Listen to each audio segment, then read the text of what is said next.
Hello? Hello?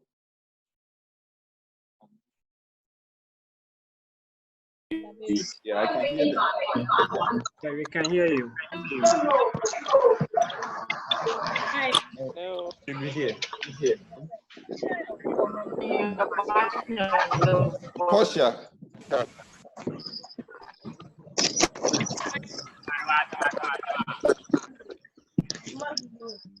Portia.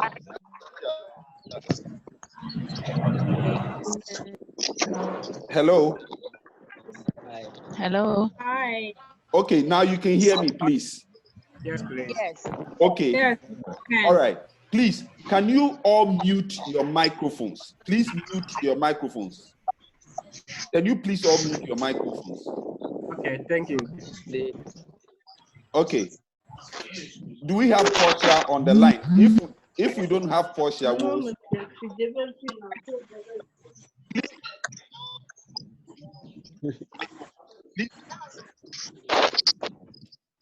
She's not on the line. Okay. So please, let me share my screen.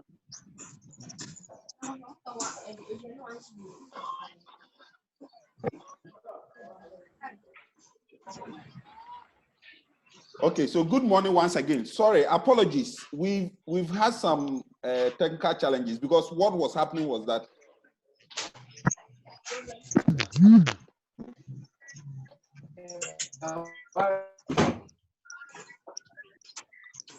So it's like the network, the things are not working properly. hello. If you can hear me, we will start now. If you can hear me. We can hear you. We can hear you. All right. Okay. So, Madam Portia, what was supposed to open the workshop, but we were getting feedback when she talked. So I'm sure she's offline. So let me start by welcoming all of you. We are about 27 minutes or so late. So my job is really to facilitate today's session. So I don't have any talking points for opening. So I will start by asking Dr. Timpon Jones, who is the director at the University of Ghana, LIPREC, to give us a few remarks before we start the workshop. Doc.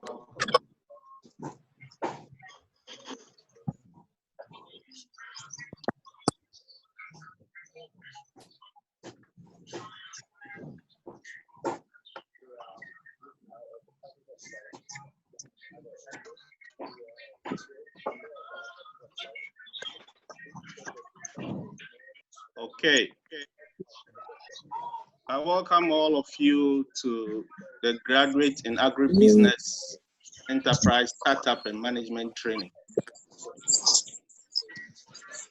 A lot of people applied, few of you chosen. I say congratulations to all of you who have been chosen and who are here in the training session.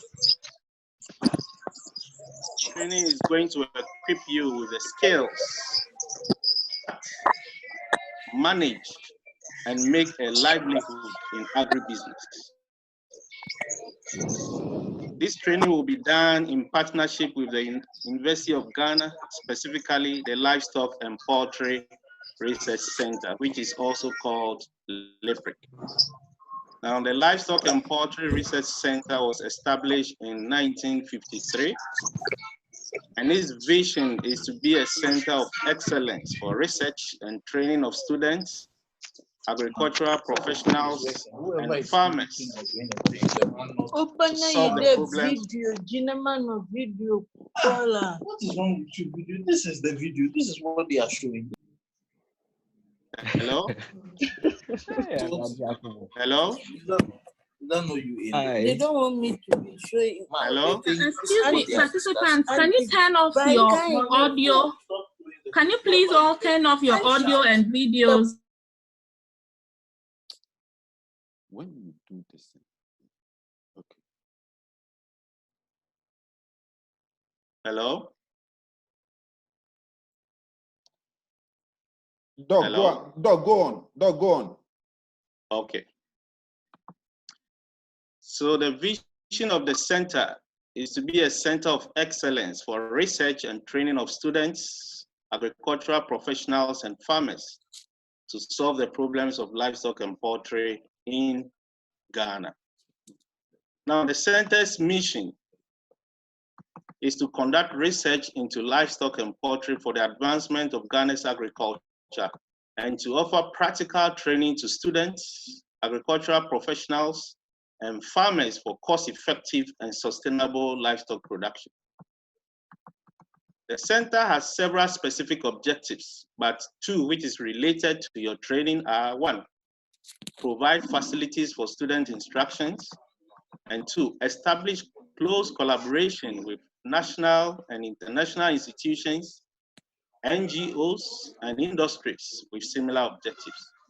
That is why the Livestock and Poultry Research Center has come into this partnership with APOAK Foundation, because we all have the same or similar objectives: to train students to become proficient in agribusiness.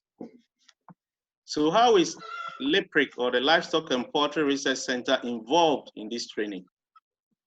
One, LIPRIC will grant APOAK Foundation access to land for the purpose of this agribusiness project. So we are providing land for cultivation of the vegetables, and we also have a 20-hectare dam, and this dam is going to provide water also for irrigation for the vegetable production. Two, LIPRIC will provide skilled personnel for training participants of this program in vegetable production and later on in livestock and poultry production. Well, you might have heard that our main mandate is into livestock research and production. However, the center has the Leventis Foundation Farmers Training Program, which is a 10-month program just similar to what you are going to take part in. But this one, the target group is not for graduates, but not for tertiary graduates, but for students who have completed SS, who have gone into agriculture, who are already practicing it.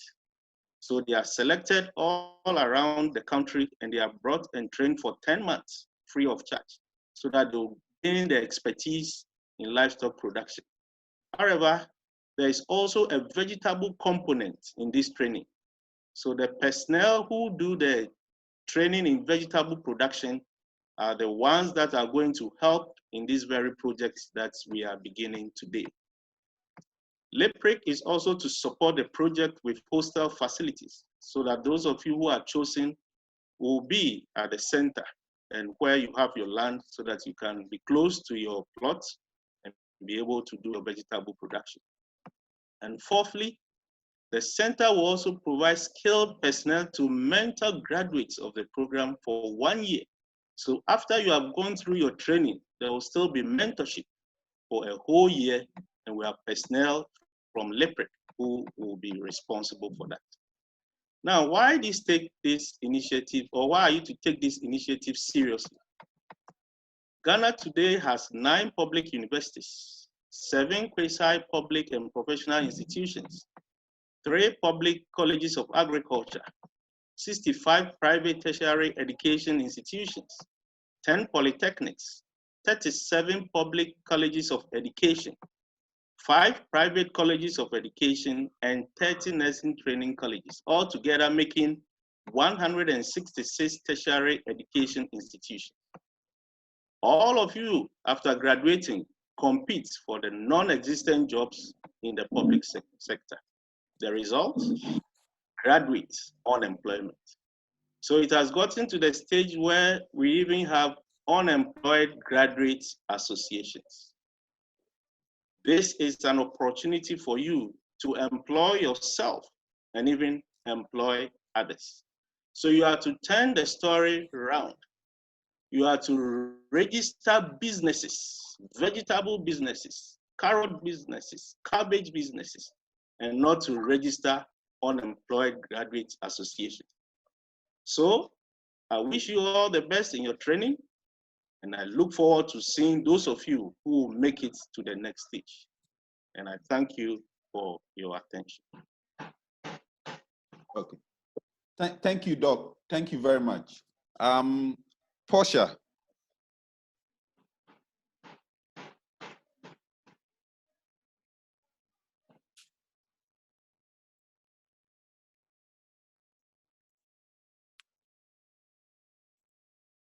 Portia, I've unmuted you, so if you can quickly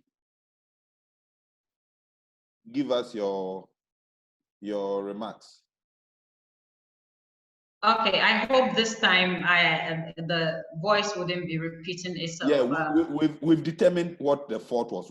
Because we were streaming live on YouTube. YouTube was feeding back the voices. Okay, so is it better now? It is okay. All right. Thank you so much. Welcome to you all, dear participants. I wouldn't take so much of your time, especially because we've already spent so much time working out technical challenges. As I already mentioned, I'm Portia J. Aboa, the director for APOAK and No Foundation. Today we are here to continue with our Graduate in Agribusiness program, for which most of you here have been shortlisted for today's workshop. Today and tomorrow, and then that of Friday, is meant to tease your minds and also get you to understand the various opportunities and how you can be creative in your own way in managing your own agribusiness enterprise. I wish you very well, and I hope that at the end of the workshop, you'll be able to now understand how to interpret the ideas that you have regarding the horticulture sector. I would also like to take the opportunity to mention to you that we are organizing this program in support from HortiFresh organization and that of the University of Ghana, amongst other partners that are listed on the flyer that we shared with you today. And so welcome, and I wish you all the best in the workshop. Thank you so much. Right. Do we have Patricia from HortiFresh? Portia, do you know if we have Patricia online? I think Rosina is rather online. Let me check if I can find her, then I will unmute her.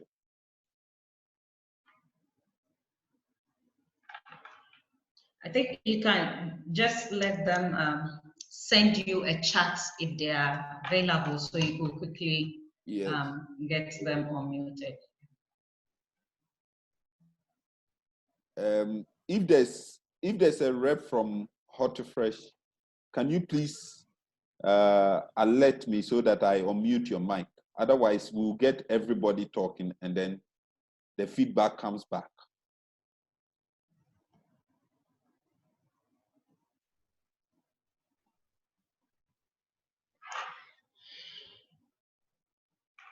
I don't. Yeah, I think we can continue. As of when they drop in, I think we can introduce them. Okay, all right.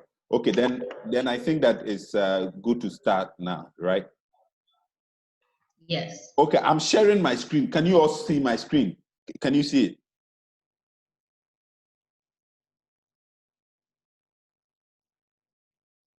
Please use the chat function.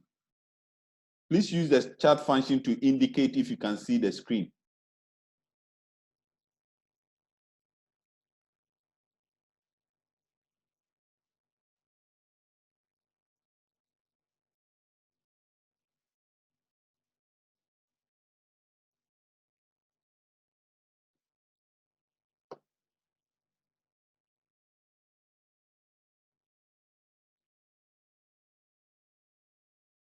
Okay, I can see Irene is online.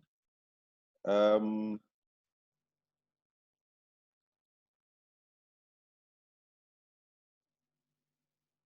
sharing my screen now.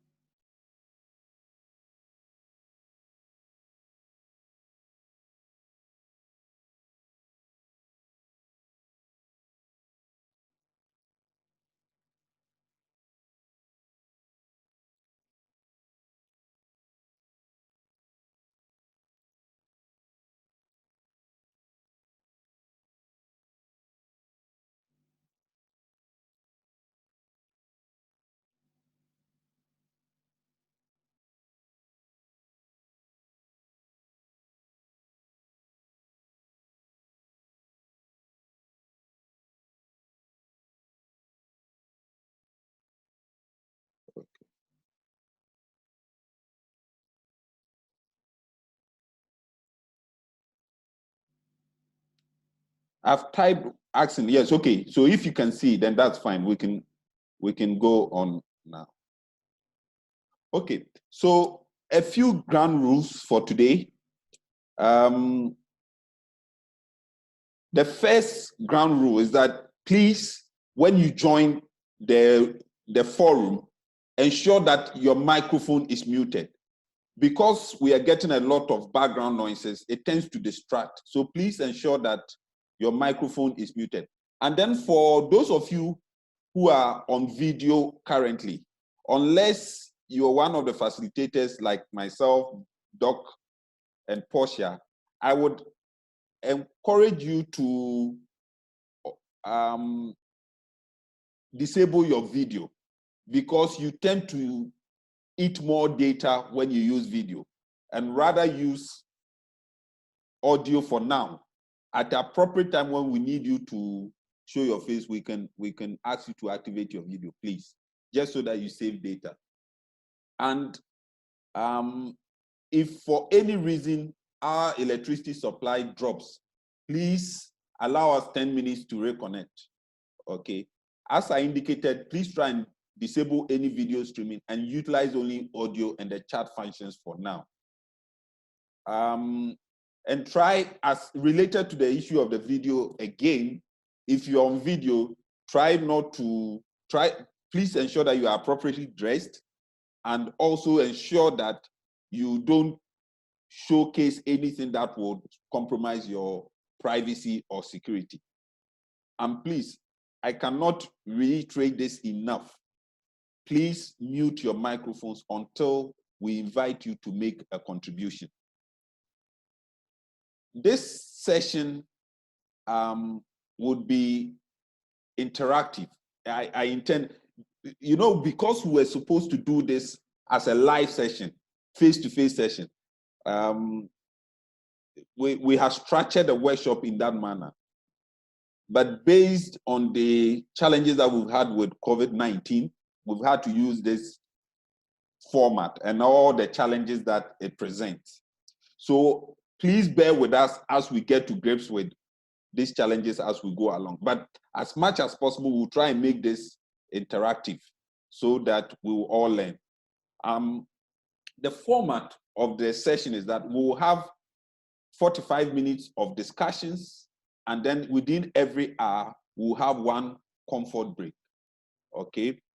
And please indicate if you have any objection whatsoever to us recording this session, because as we indicated in the joining instructions, we are recording this session as we go along. And we will share the recording with those of you who desire to have a copy for your own records and to take the learnings forward.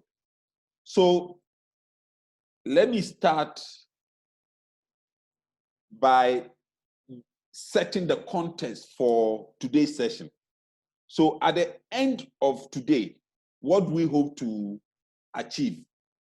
The first is that we believe that for any enterprise, you need to, if the enterprise can be successful, and in this particular instance, because we're looking at agribusiness enterprises, it is essential that we are able to understand the concept of developing vision for our enterprises and also developing strategic plans that will guide what we do. So the first session that we will take today will be about developing a vision and developing strategic plans for our enterprises. Then we would also look at what we call the principles of a lean startup. It is always essential that as an enterprise in this sector, you are able to start your businesses as quickly as possible with as realistic as you can the investments at your disposal or the resources at your disposal. We know that resources are finite, and for a lot of us, it will be difficult to generate the level of financial, fiscal, and logistical resources to start an enterprise and move to scale. So it is essential that we are able to start in a lean manner. And so we'll also be looking at some of the principles of a lean startup. Then thirdly, we'll look at legal forms for registering a business or starting a business.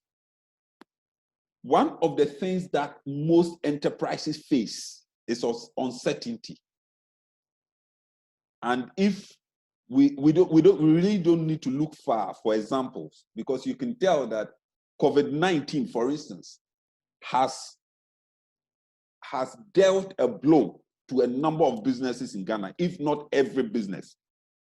It is one development or occurrence that has destabilized the entire globe. And so if you're a small enterprise, incidents like this can make or unmake your business. So we will also spend some time, if time allows us, to look at dealing with change, dealing with uncertainties, and how we can empower ourselves to be able to manage change when they occur. And then we would recap for the day and plan for tomorrow. So this is how the day will go. If you have any question, please type it into the chat function for now, and then we will answer as we go along. So please, if you have any question, please type it into the chat function, and then we will take it on from there. So let's quickly delve straight into looking at enterprise vision and strategy.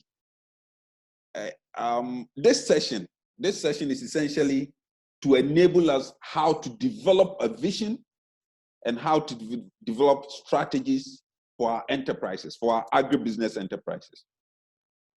It will also enable us to articulate the importance of having a vision. Why do we need to have a vision? Why do we need to have a strategy? And why do we even need to write down this for our own businesses, for our enterprises? These are very essential. I mean, some might argue that these things are not necessary, but I would contend that they are. It is essential that if you're starting any enterprise, you develop a vision for that enterprise.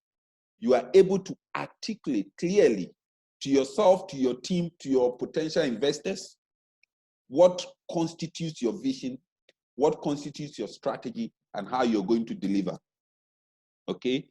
And that you are able to prepare and write down the vision of your business. So even when you are in your sleep and somebody calls you and says, for your horticultural enterprise, what is your vision? You should be able to recite this in your sleep. If it is asked of you, what strategic thrusts are you pursuing for your business? You should be able to articulate this in few words, because this becomes your guiding principle, your shining light, your path to achieving the objectives for which you set yourself. So we will spend some time and look at this. When I have run through this, I will open the floor for some feedback, for some comments, for some examples, and then we will discuss essentially what constitutes some principles of a good vision, and discuss what is transformative about our vision. Okay, if the technology would allow, we can also have some breakout rooms within this platform to share our vision with our friends. So, setting the context. When we talk about vision, it brings us back to the concept of business strategy, enterprise strategy. So strategy is essentially the game plan, the management's game plan, or as an entrepreneur, your game plan for running your business, for strengthening your competitive positioning, for satisfying your customers, and for achieving performance targets. So when you talk about strategy, it is essential that you start a business thinking about this. You cannot start any enterprise that culminates from your business idea without thinking about strategy. And so strategy is essentially how you're going to run your business, what business idea you are coming up with, how you're going to run your business, how you're going to strengthen your competitive position. By strengthening your competitive position, we mean that unless you come up with the brightest of ideas that nobody has come up with that concept or with that idea or has established that business, you're going to be competing in the marketplace. But in competing, you need to understand, what is my niche? Where am I placing myself to be able to make my business sustainable, my enterprise sustainable? And what is it that I'm going to do that satisfies customers, that satisfies a need? And what objectives do I have for my enterprise? So you need to be reflecting and thinking about all of these.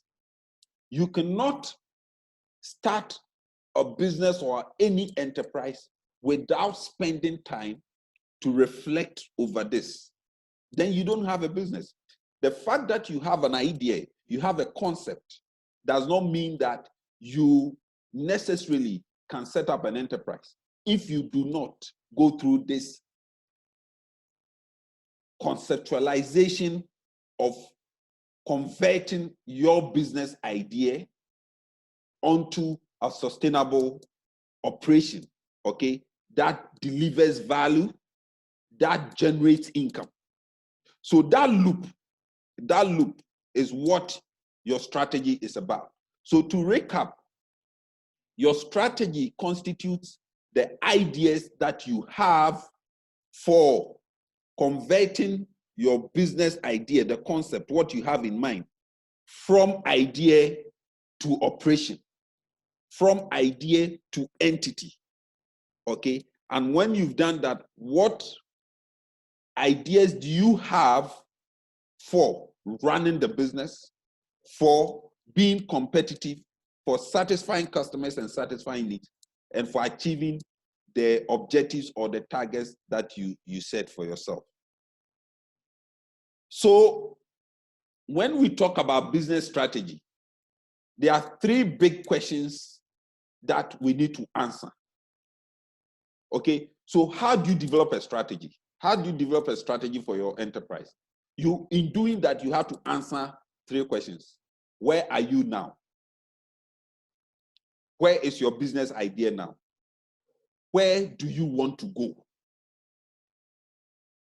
And that is what I talked about, conceptualizing and moving from conceptualization to operations. So where do you want to go?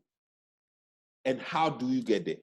So these three big questions, you should ask yourself. You should be asking yourself now.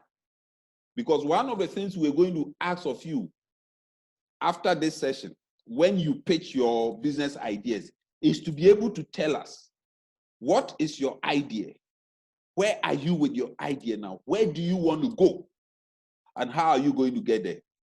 So in answering these three big questions, as an entrepreneur, you also have to answer these adjunct questions, i.e., what need exists in the market?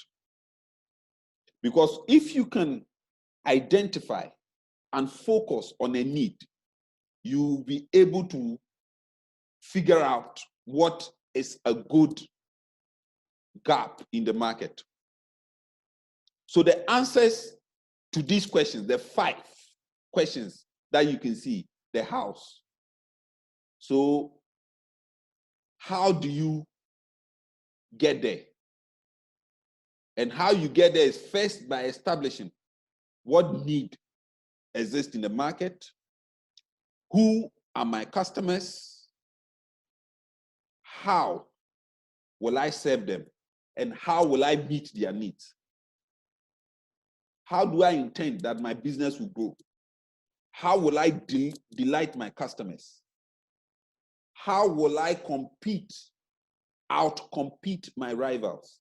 So in out-competing your rivals, you have to answer the question, what will I offer or do differently?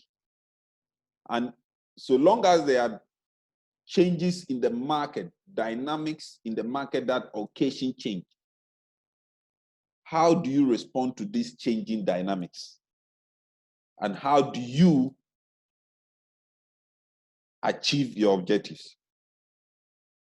So these are the 5 answers that, sorry, these are the or more than 5, let me say 1, 2, 3, 4, 5, 6, about 8 hows that you can answer to answer the 3 big questions.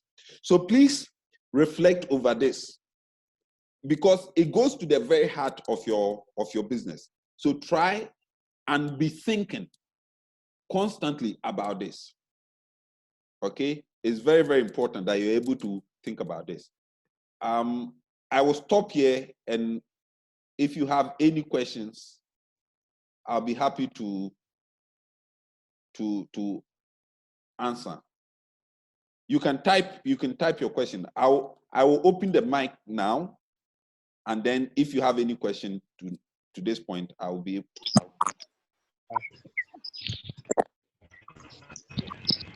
Are there any questions?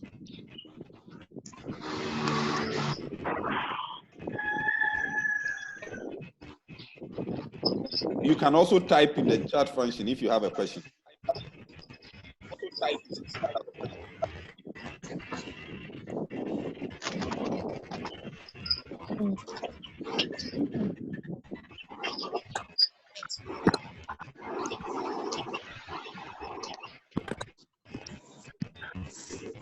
Are there any questions? There's a question from a participant who says, how can a starter satisfy his or her customers if he or she took a loan? Can you repeat the question? It's typed in, but I'm repeating it. How can a starter satisfy his or her customers if he or she took a loan?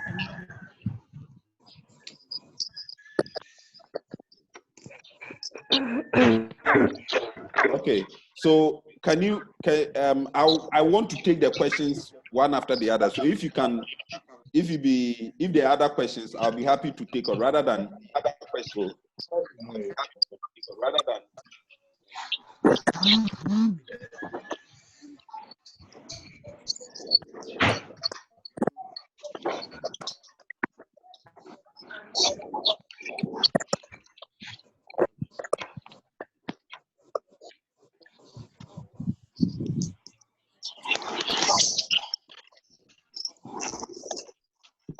Is that the only question? Yeah, so far this is the only question typed in. Okay, all right.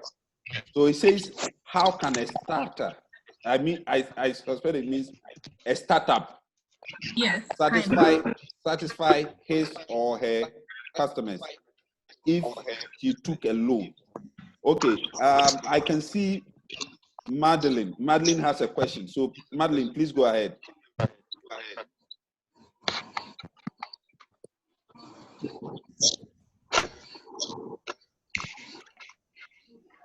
Okay, so there's a question from Comfort who says, in relation to that question, what exactly is meant by satisfying your customers? Okay. All right. So we have 2 questions now.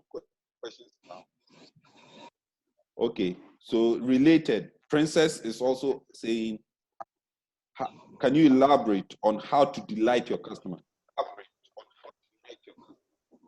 When you get to the needs in the market, Bright is asking, when you get to the needs in the market, is there a need to know whether someone else is targeting those needs? Okay. What is the best way to enter a market? Okay. All right. A lot of the questions that have been posed now are actually issues that we'll be dealing with tomorrow. These are issues that we'll be dealing with tomorrow into my detail. So let me just answer them briefly, because in the next few days, we'll be dealing with this into much detail. So the first one, when this is how can a startup satisfy his or her customers? I think the issue of a loan is immaterial at this point, because even if you did not take a loan, so long as you bring some investment to bear by way of cash or logistics, you are investing. So when you are investing, you can either take a loan or you can use your own funds. At the core of every business is satisfying need of customers. Okay? So if your business idea does not satisfy stated or felt needs, by stated needs, we mean needs that are obvious, that customers or consumers have talked about, that you are aware of. Okay? If you do not have this,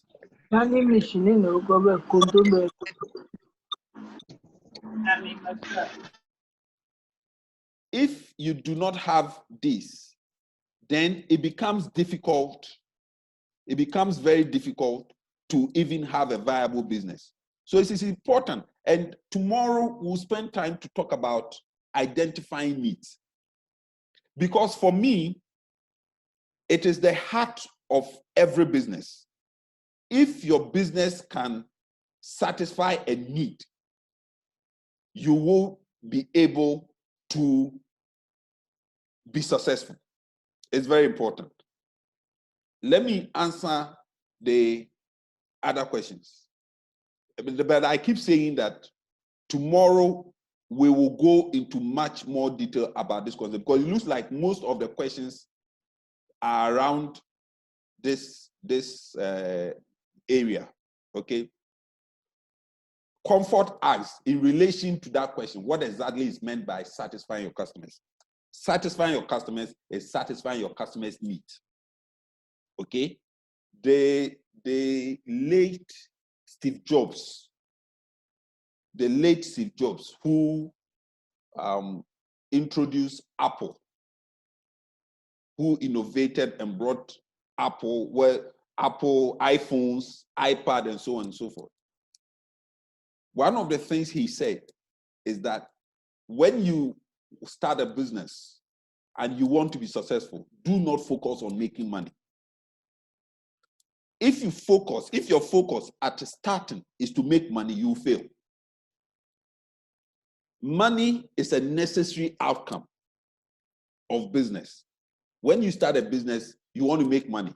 It is all right to want to make money. But if you focus on making money, you fail. What you need to focus on is identifying needs that customers, a segment of the market, or the totality of the market has, and meet those needs. If you meet those needs, you become successful. So, comfort, this is how you satisfy your customers, by identifying their needs and satisfying those needs. And the question that Princess asked, which is to say, how do you delight your customers? It is the same principle. You delight your customers by identifying their needs and serving that needs consistently. Okay? So this is how you delight your customers.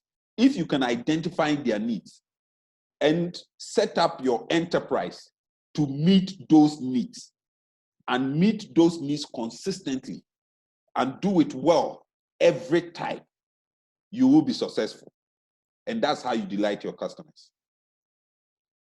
Bright asked the question, when you get to the needs in the market, is there a need to know whether someone else is targeting the needs? Of course, you have to, so that you know who is your competition. Okay? Godfred has asked, what is the best way to enter a market? I think we will defer that question to tomorrow. Okay? I don't know who asked this question, but there's a question about, is customer satisfaction the same as customer delight? Yes, it is. Okay? Francis is asking, am I going to take you through the 5 hows I stated? More or less, yes. We've gone through that, but we will reiterate that tomorrow. Okay, so Eben is asking, what is the difference between a vision and a mission of an organization? So this is, I think Eben's question will take us to what I'm going to talk about next.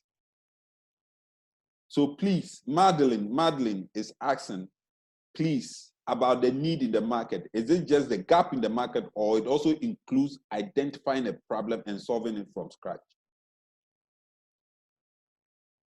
Yes, I think in your question is the answer. Is that when you identify a need in the market and that need has not been served or is not being served, that is a gap. Okay, so a gap is in a market gap, is a need that exists in the marketplace that has not been served.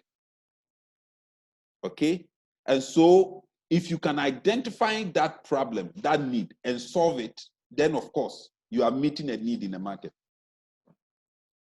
Comfort is asking.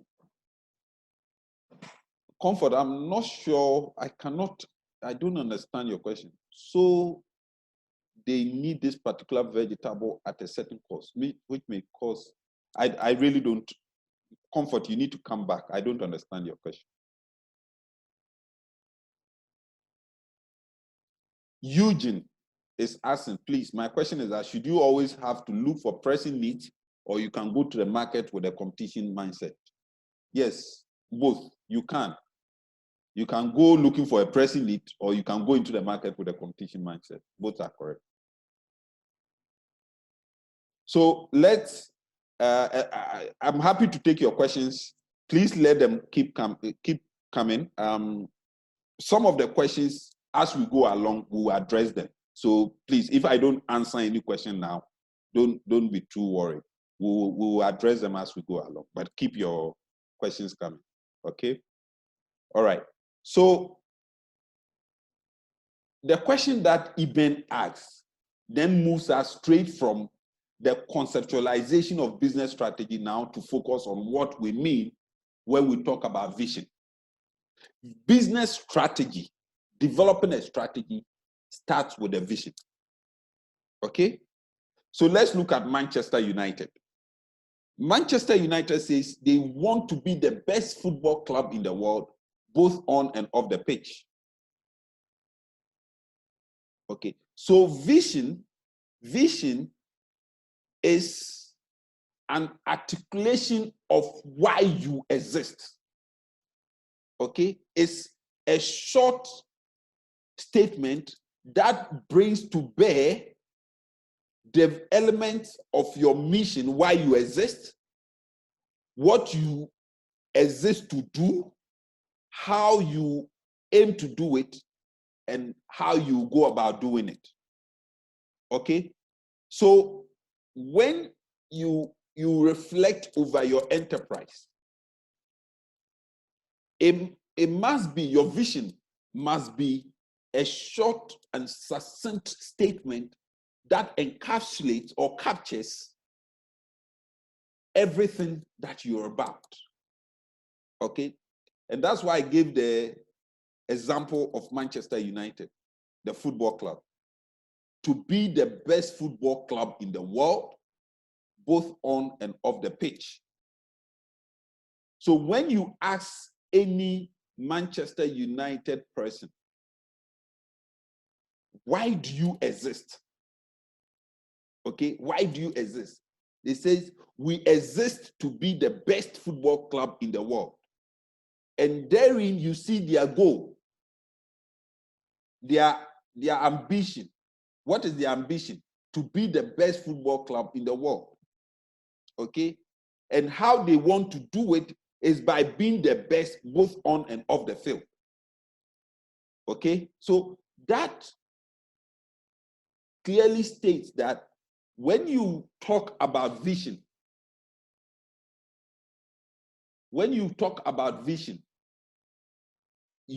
it must be short, it must be simple, it must be specific, and it must also be inspirational, okay? And it must be memorable. Okay, if you look back to the Manchester United vision, when you read this, I'm sure that you will never forget it. Anytime you see Manchester United play, this will come into your mind, that they aim to be the best football club in the world. So everything that they seek to do or they try to do tries to position them as the best football club in the world. They may not achieve it in certain times of their history, or they may not have achieved it in certain times of their history, but you know that at certain times of their history, they've achieved this. They've been the best football club in the world by all measures, by all indicators, either in terms of profitability, in terms of performance, in terms of CSR, okay, corporate social responsibility, and so on and so forth.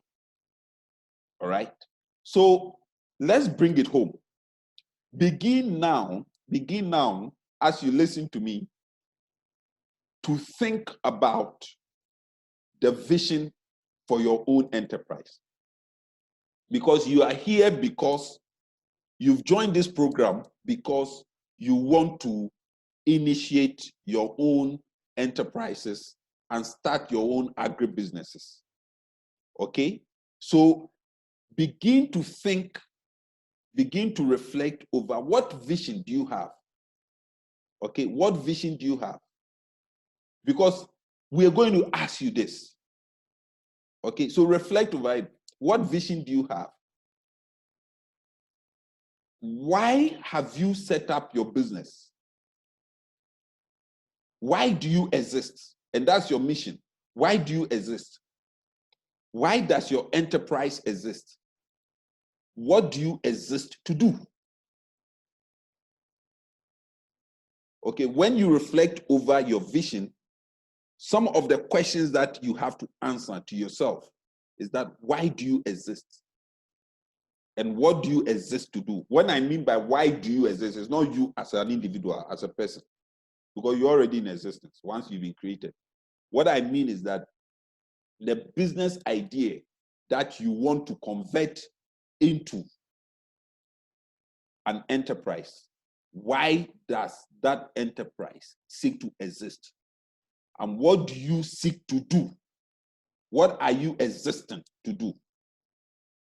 What are your ambitious goals or objectives for starting your enterprise?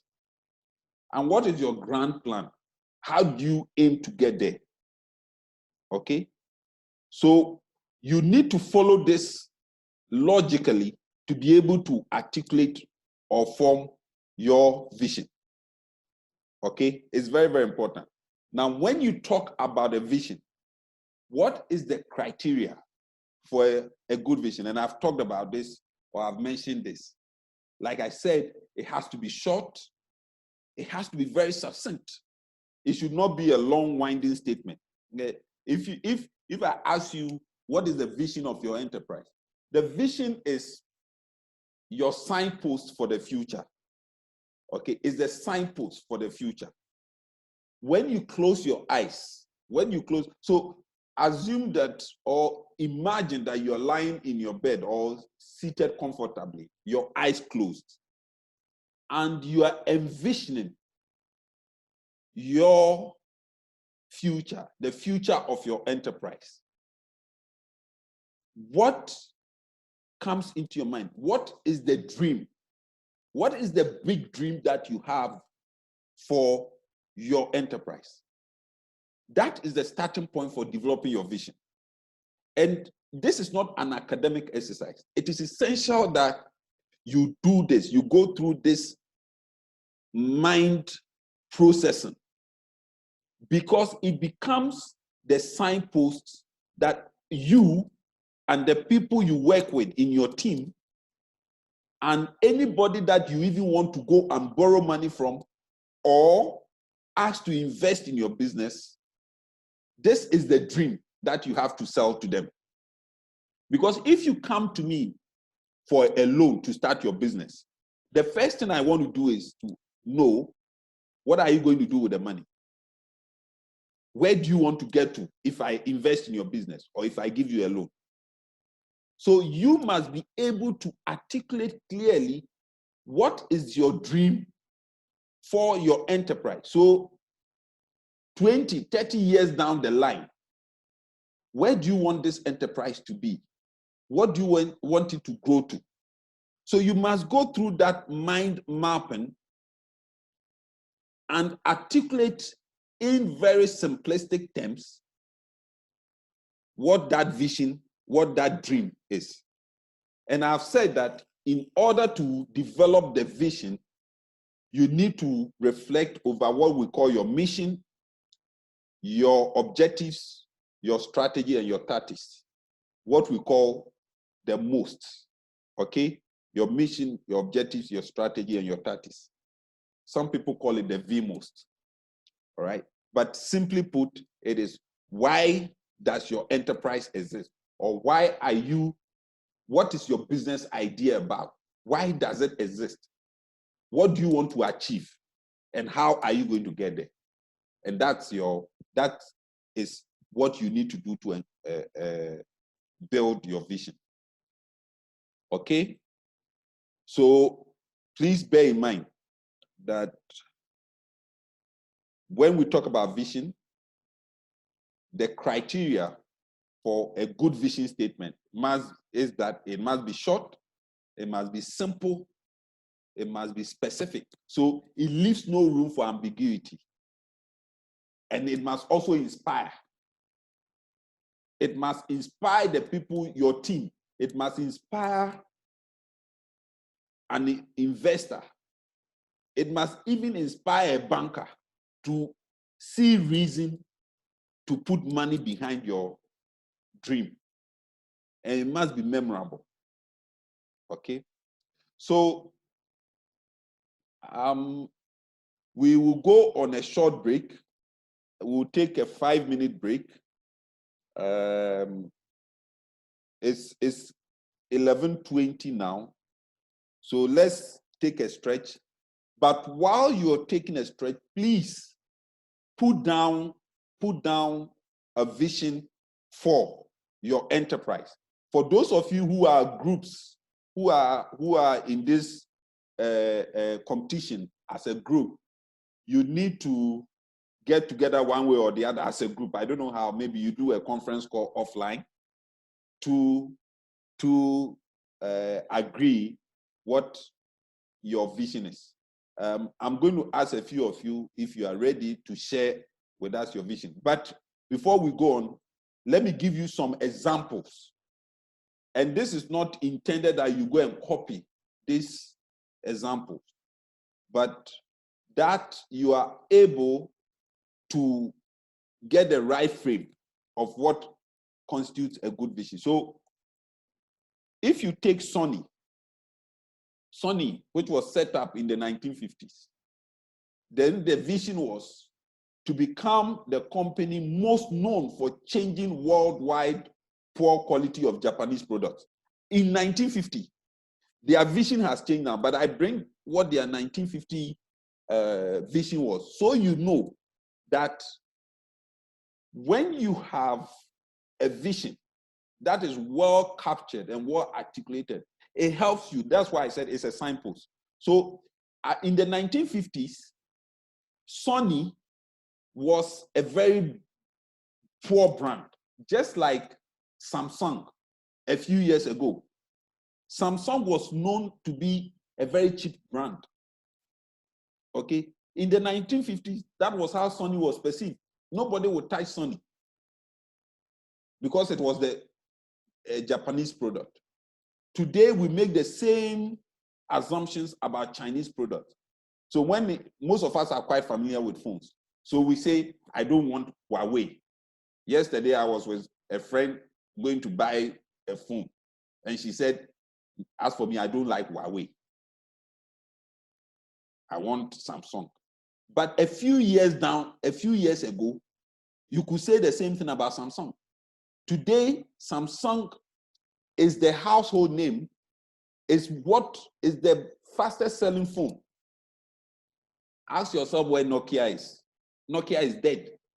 When mobile phones came into vogue, Nokia was the phone everybody went for. You remember the 3310, Nokia 3310?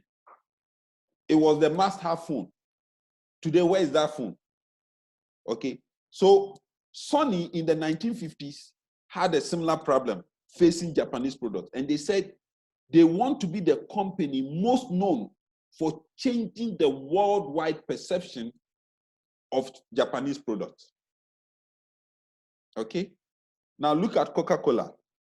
Coca-Cola's vision is to be within arm's reach of everyone on the planet.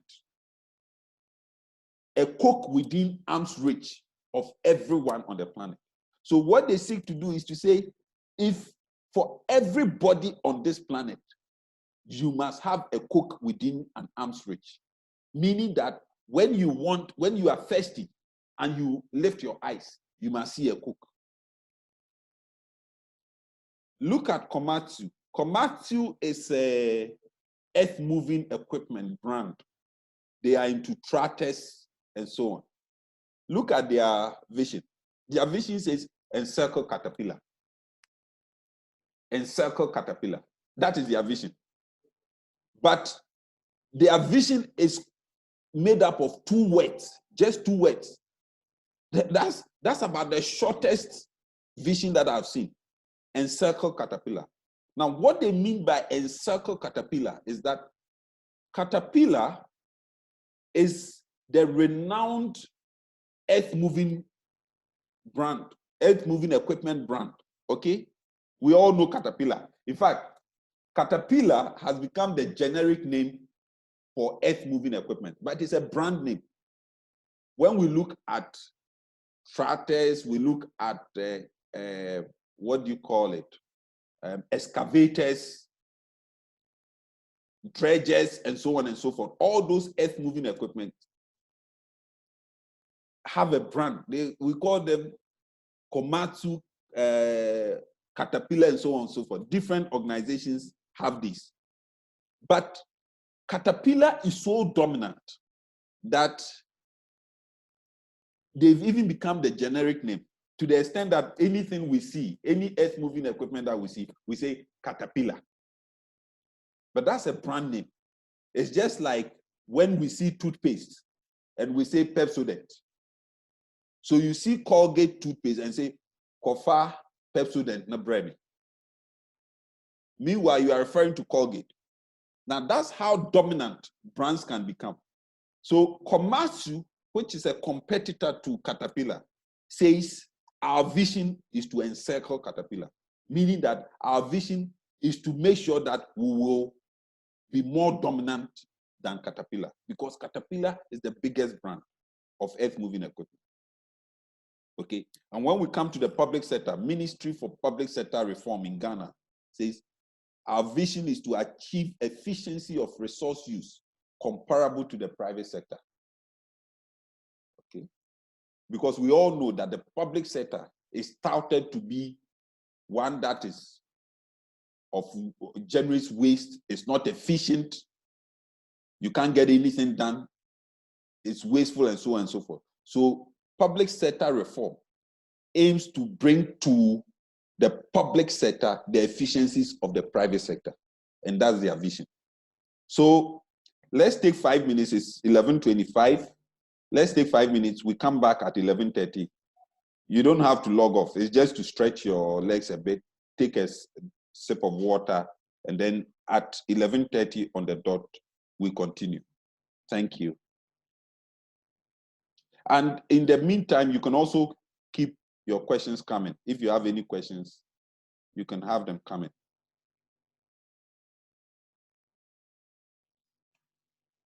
All right.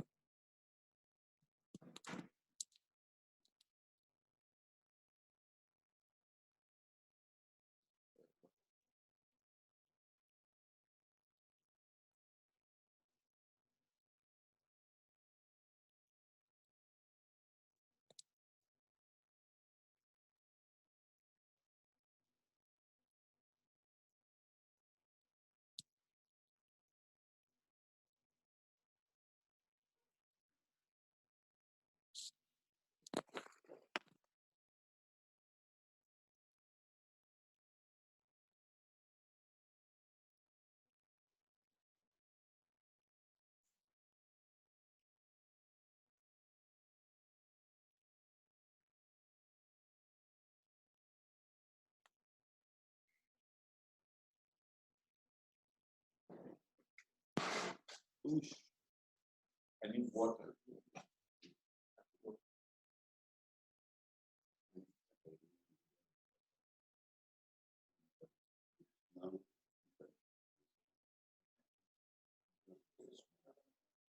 Open it.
What is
Okay, please. Come and sort of.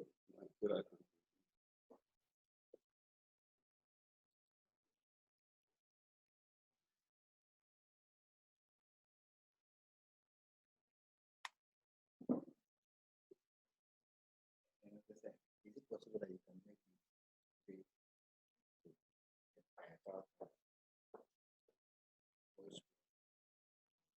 what do you see there?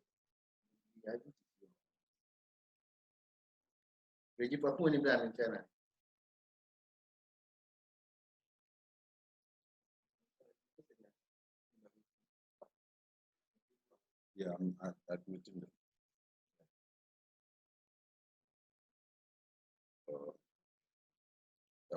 If you're not going to do it, okay, you still have to. I have to. Once you do this, it will everything. So I need my.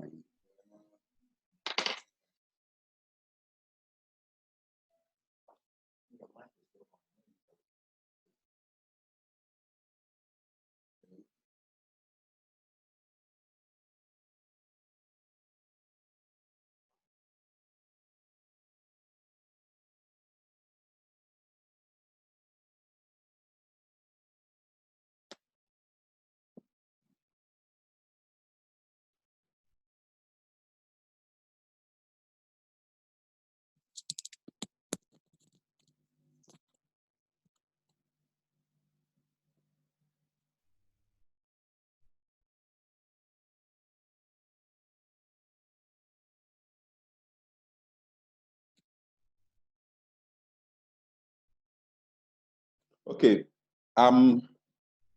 welcome back. Are we all back? I've seen some people are sharing. I can see some people sharing their vision.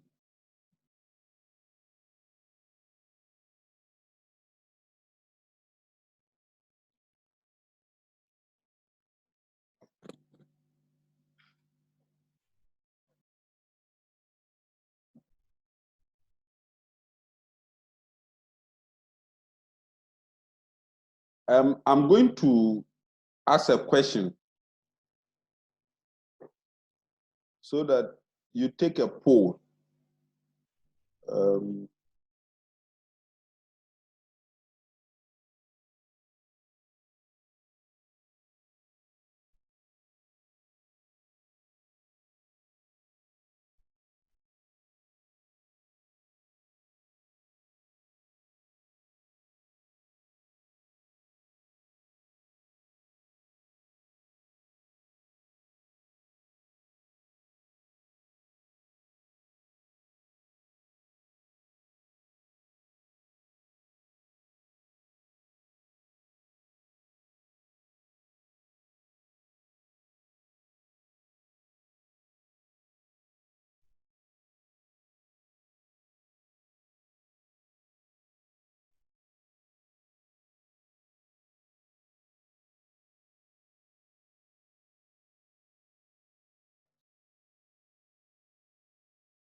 I've seen some of you posting your vision, but you're not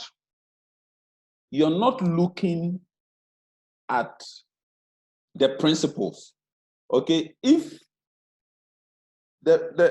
please remember, we said it should be short, It should be simple, it should be specific, it should be inspirational and memorable. I'm not seeing those in your vision at all.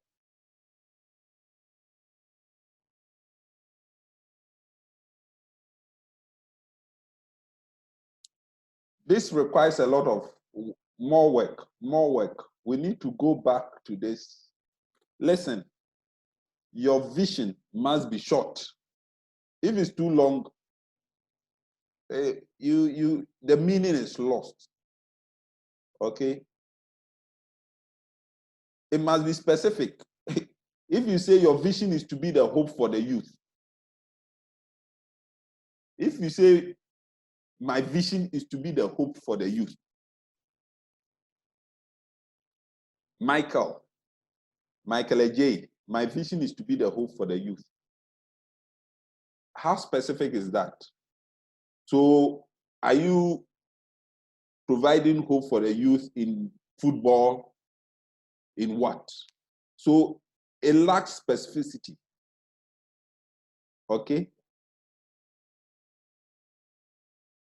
Albert Asempa says, my vision is to feed the nation and the world with healthy vegetables. Maybe.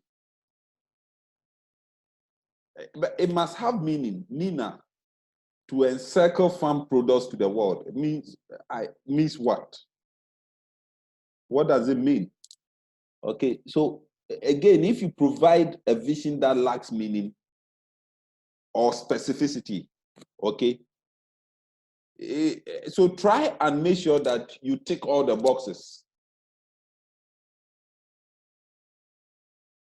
I'm happy that you are making the effort. I'm very happy that you are making the effort, but it is not something that comes easily. I understand.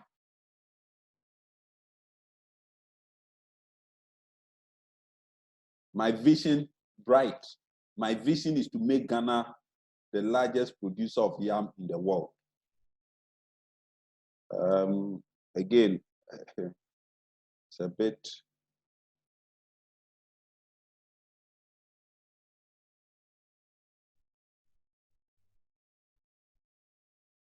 To be the nation's leading tomato farm. Okay. I will accept that. That's from Gloria. To be the nation's leading tomato farm. Which actually, Gloria, your vision actually ties up into why you are here. Okay. And I like your vision because it ties up into why you are participating in this program. All right.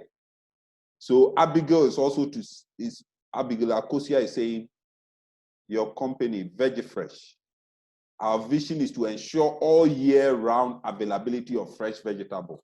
Yes, all year round availability, which also, I like Abigail's vision because one of the things that we have, one of the issues that we have in Ghana is the seasonality of supply of vegetables, to the extent that certain parts of the year we import onions and tomatoes from Burkina Faso.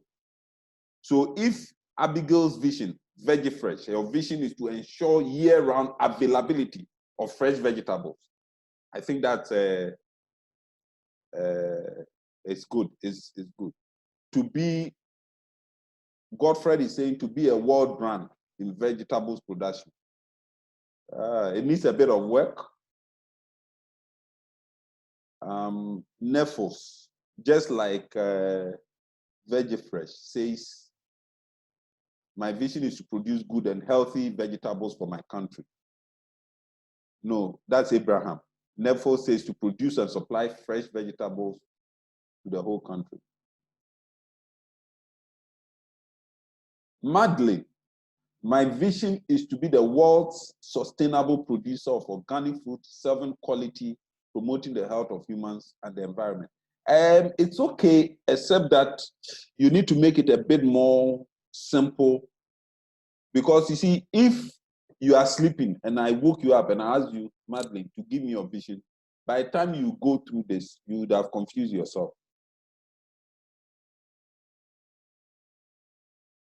Okay, Wani says, our vision is to produce the best and healthiest tomato with affordable prices in Ghana and beyond. Boniface, to be an agro brand in alleviating poverty in the sub-region, which is also good. Mercy, our vision focuses on becoming the best supplier of fresh and healthy vegetables. Okay, I'm happy. I'm actually happy about the responses. I can tell that a lot of you are beginning to build the awareness and the consciousness of developing the vision, which is very impressive. I'm happy. Well done. Well done. For those of you who haven't, please spend time and reflect over this. Okay, spend time and reflect over this and try and put your vision, because in a few days we'll require you to do this as part of your pitch. So it's very, very important. Okay, it's very important that you're able to. But for a lot of you, you have to go back and look at the criteria, the principles of a good vision, and try and rework it. Yeah, I don't expect you to get it right the first time. If it's any comfort, you have to know that for most of the companies whose examples I gave, they did not just sleep and come back out with their vision. It was days of thinking, of reflecting, groups meeting, groups within those organizations meeting and thinking about what they are about, what they seek to do. And that is how they came up with the vision. So don't think that you will get it right the first time. So don't beat yourself down too much. I think the effort is very good. The way you're going about it is very good. So keep it up.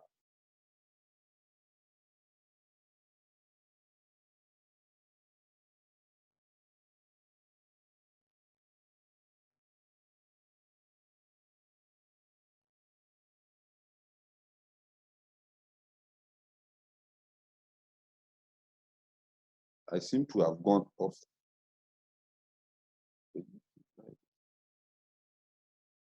Okay. All right, so now let's go on. I hope you can all hear me. If you can't hear me, please type in the chat function that you cannot hear me. But Eben is asking if you can get access to the slides. Yes, you will.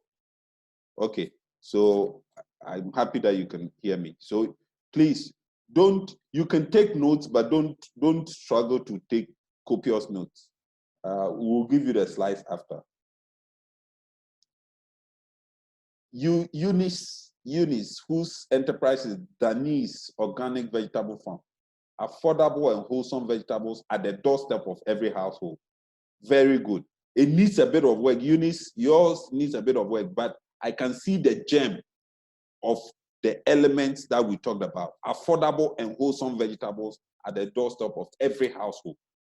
Very, very good. It needs a bit of work, but I think you're getting it. So please keep working on it. Now let's go on to, you remember, if you cast your mind back to this, we said, when you talk about vision, it must also encapsulate your goals. Okay, where do you want to go? So to that extent, let's talk about establishing enterprise objectives. So when we talk about enterprise objectives, which is a necessary adjunct of your vision, we are talking about ideas that conceptualize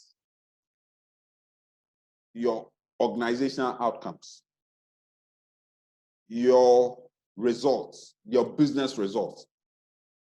So objectives merely converts vision into specific performance targets.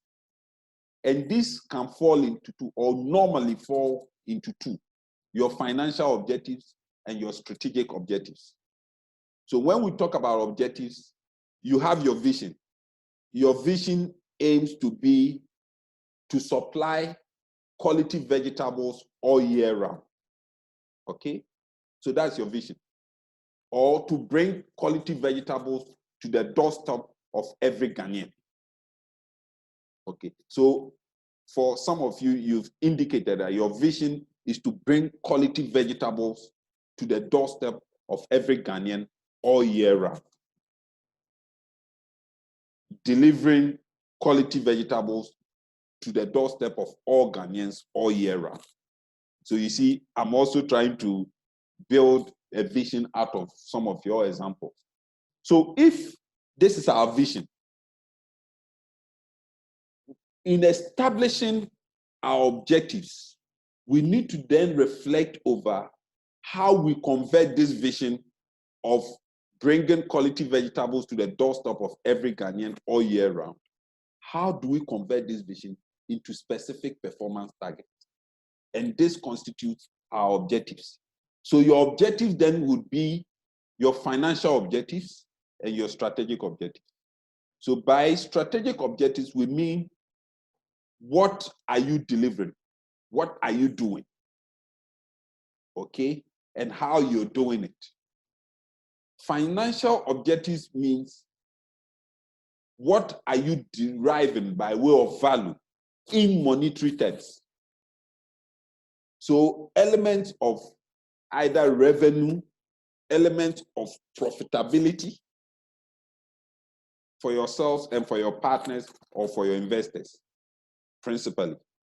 So those are the elements that you need to think about when you reflect over your corporate or your enterprise objectives. It's very, very important. Now, the reason why this is also important is that when you speak to either a banker, potential investor, or prospective partners, it is important to clearly articulate that you are able to deliver value for their investment. Yesterday, I had a meeting with a potential partner for an agribusiness project that we are planning. And I was asked the question, so if we go into this partnership, in 5 years, how much money would we make? Or how much money do you think I will make if I invest in this, or if I support you to do that? So that is a performance target that is financial. Okay. So if, let's say, I have a vision to deliver quality vegetables at the doorstep of every Ghanaian all year round, and I go to a banker, I go to my bank, and I ask them for funds to set up an enterprise to do this. One of the questions that I will be asked is how. So I will say I am going to do this by setting up farms in every region, setting up vegetable farms in every region. Okay, so that could be my strategic objective. Okay, and then my financial objective to deliver 500,000 cedis revenue by the next 5 years and profit of 100,000 cedis by the next 5 years. So simply put, your performance targets, be it strategy, how you're going to deliver your vision, and what you get out of it by way of financial benefits, constitutes the objectives of the business. And so when you are making a pitch, you will need to necessarily give an insight into the objectives that represent your commitment to achieving specific outcomes and results. That is a logical conclusion from your business idea. I hope that is clear. Is there any question? Do you have any question about this? Please, you can ask now. Because this is very important. The reason why it is important is that it goes to the heart of what you are trying to set up. If you cannot articulate this clearly, okay, or if you cannot build your business objectives, you will struggle to make sense of your business idea. So it's important that you understand this. So, Doreen, to deliver quality cucumbers in both Ghana and beyond through proper packaging. I get the idea, but you need to do it. Now let's come with the, okay, Madeline is asking that I come again with the strategic objectives. So when you have developed your vision, it doesn't stay, because vision is this broad concept, it's this broad idea. Okay, you need to now break it down or devolve it into what we call business objectives. And business objectives constitute your vision that is being translated into specific performance targets. It is the how. You remember, go back to this slide when we talked about why we exist. Why we exist. Then the next question is, what do we exist to do? And what are our goals? So our goals, the goals for the business, when we say the goal, okay, what are you setting up to do? What are you setting up to do? What and how are you going to deliver? Okay, the how is the strategy, but the what is your objectives. The what is your objectives. Okay, so it's if we talk about objectives, we are essentially talking about the performance targets that your business revolves around, or that you set up to do. And I've said that those fall into two broad categories. The strategic objectives is the how. So let me use the example of the vegetable business. So we have said that our vision is to deliver quality vegetables to every household in Ghana all year round. Our enterprise objectives would then be how. So the broad approach. And the how here becomes, we will do this by setting up farms in every region in Ghana, by setting up vegetable farms in every. So if we say that we will set up vegetable farms, or to even be more specific, we will set up 1 acre vegetable farm in every region in Ghana. That becomes our strategic objective for achieving the vision. So when we talk about strategic objective, it is, what are we going to do? What goal are we setting ourselves that will enable us to deliver the vision? And then the other goal is that what will we derive out of this in terms of financial objectives? So money-wise, what would we generate? And those should constitute your vision. Whenever you make a pitch to any potential investor, you need to reflect on your strategic and financial objectives, because that is what investors look out for. The vision is fine, but they look out for your performance objectives by way of understanding how you intend, because this is then the how you intend to deliver the business. Okay? All right. So let's move on. The next element, when we've talked about the how, okay, we come now into formulating our strategy. The strategy is then understanding how we are going to deliver this and all the factors that we need to bring to bear in meeting our objectives and our vision. Okay, so strategy is simply putting into action first planning. Strategy is planning.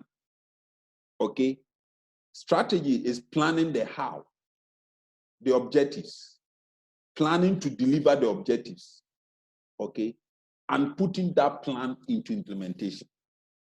That devolves into tactics. Again, let's go back to this slide. You remember our mission, our objectives, then we devolve that into strategy. So our strategy then becomes the grand plan. How do we get to where we want to be? Okay, so if we say that our objective is to set up 2-acre vegetable farms in every region of Ghana, the plan to do that becomes our strategy. Okay, so the key plans that we'll put is then our strategy. Okay, and then our tactical action plan is the breakdown of the strategy into specific plans. That is then becomes our tactics. Okay, so when you have formulated a strategy, it means that that strategy has devolved from your vision, and from your vision is devolved into your objectives, and your objectives then devolves into the strategy or the plan. And then once you've formulated a plan, now the question is, how do you implement the plan? And that is your tactics. So strategy on its own is the implementation or translation of your chosen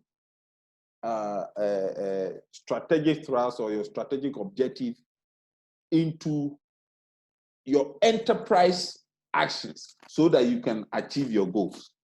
Okay, so if you're not clear about strategy, I can take that again, and then I'll go on to talk about the implementation, because implementation is really more important. In fact, it's the most important element than merely forming the strategy. Are there any questions? Do you have any questions that I can answer when it comes to the strategy? Irene, do we have any questions? Is Irene there?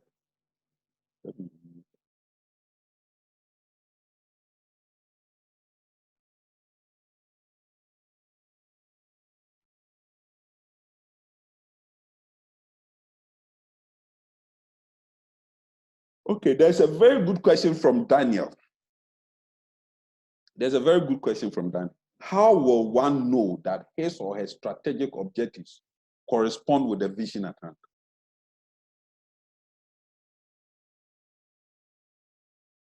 How will one know that his or her strategic objectives correspond with the vision at hand? Now, Daniel Yeboah, go back to this. Go back to this slide.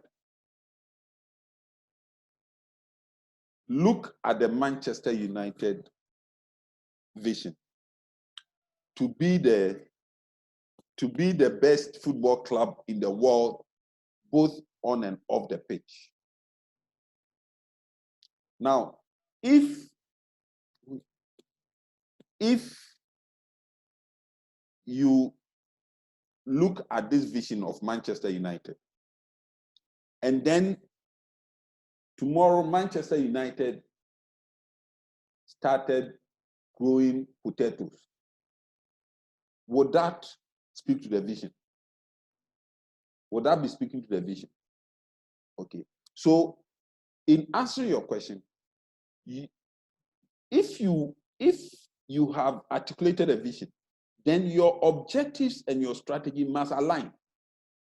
That is why I say it must deliver. It must be the conscious decisions and efforts and plans that will enable you to achieve your vision. And that's how you ensure that the two are aligned. And so you have to answer the question, why do we exist? To do what we want to say we do. And what are the things that, if we achieve, will show that we are meeting our vision? So, for instance, if you go back to the example of Manchester United, Manchester United seeks to win the Premier League every year. That is an ambitious goal. They also seek to win the Champions League because those are football competitions. So if you decide that your vision is to be the best football club in the world, you cannot be the best football club in the world if you go and participate in swimming.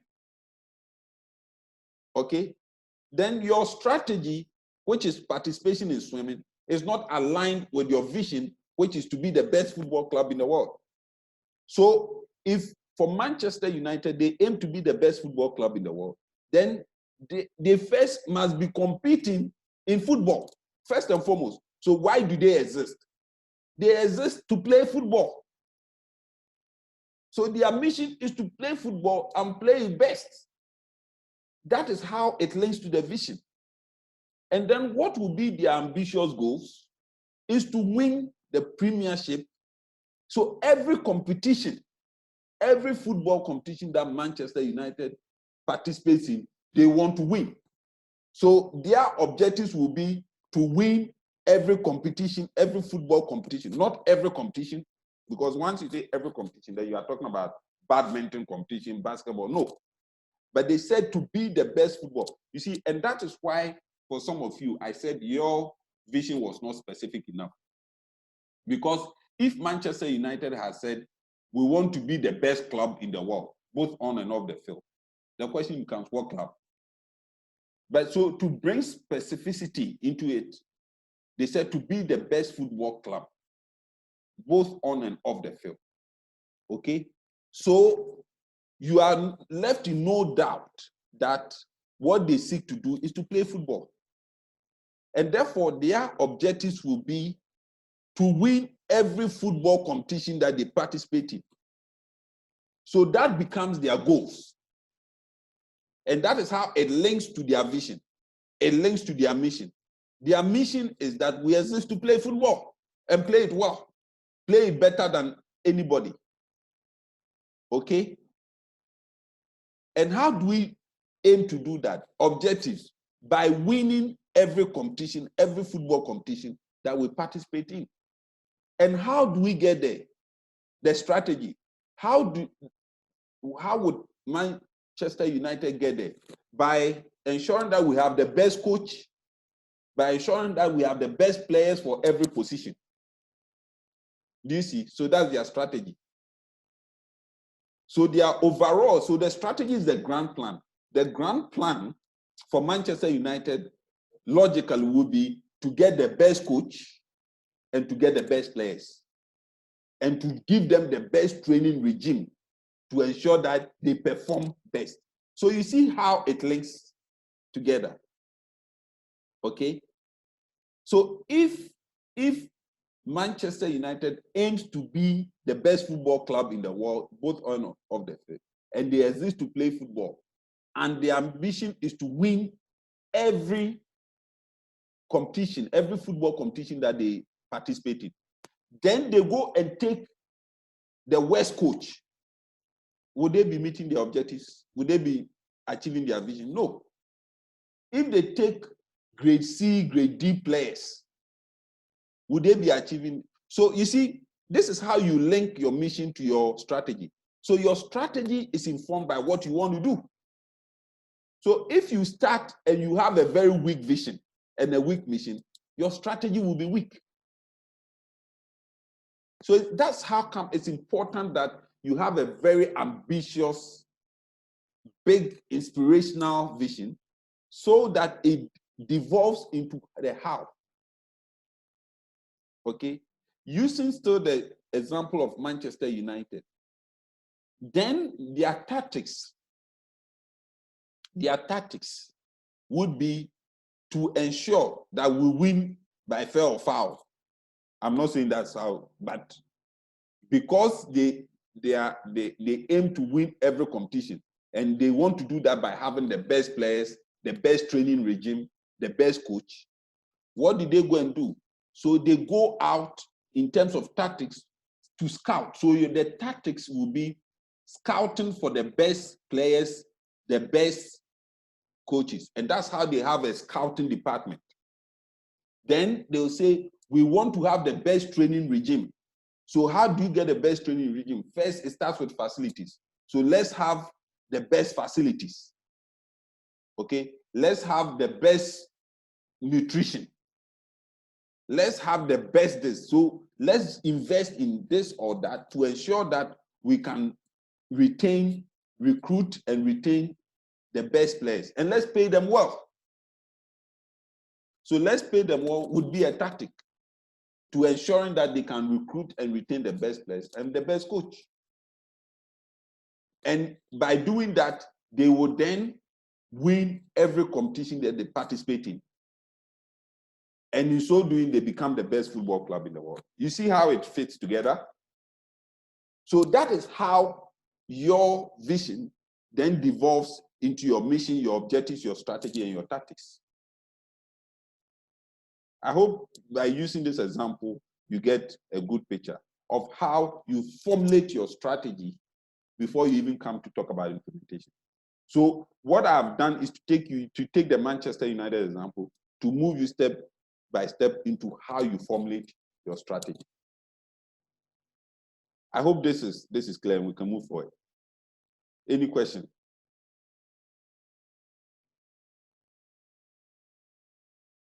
I'm trying to read quickly some of your questions.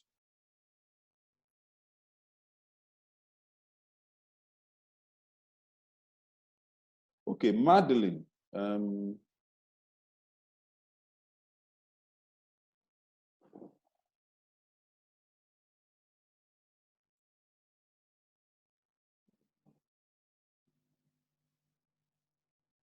Okay, I've answered Daniel's question. Abraham, what is quality vegetables?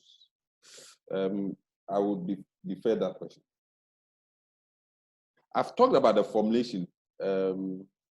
Someone asked that, Elom, when your strategy helps to achieve your vision. I just talked about it. Strategy formulation.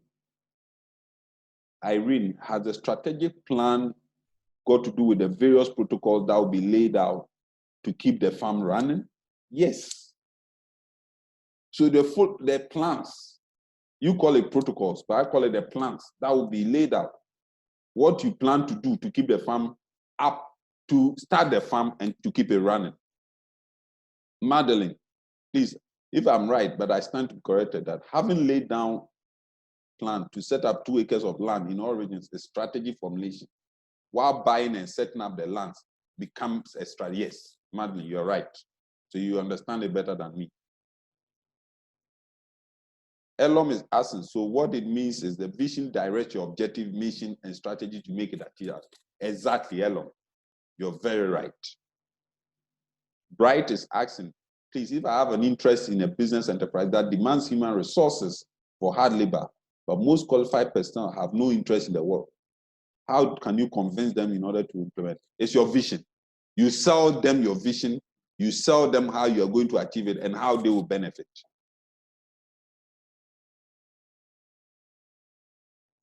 Yes, Eben, you were contributing to Daniel's question. In my opinion, the implementation of one strategic plan should result in your mission or an aspect of your mission, thereby getting you closer to your vision. Exactly.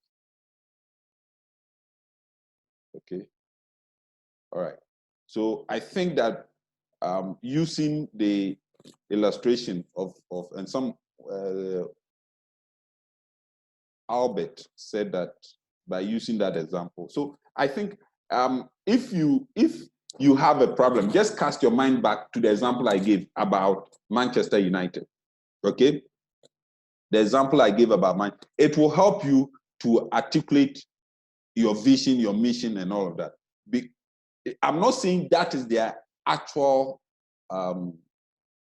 mission or whatever. I've not looked at it. I've looked at their vision, but I've not looked at their others. But all I'm saying is that if Man U wants to be the best football club in the world, they exist to play football well.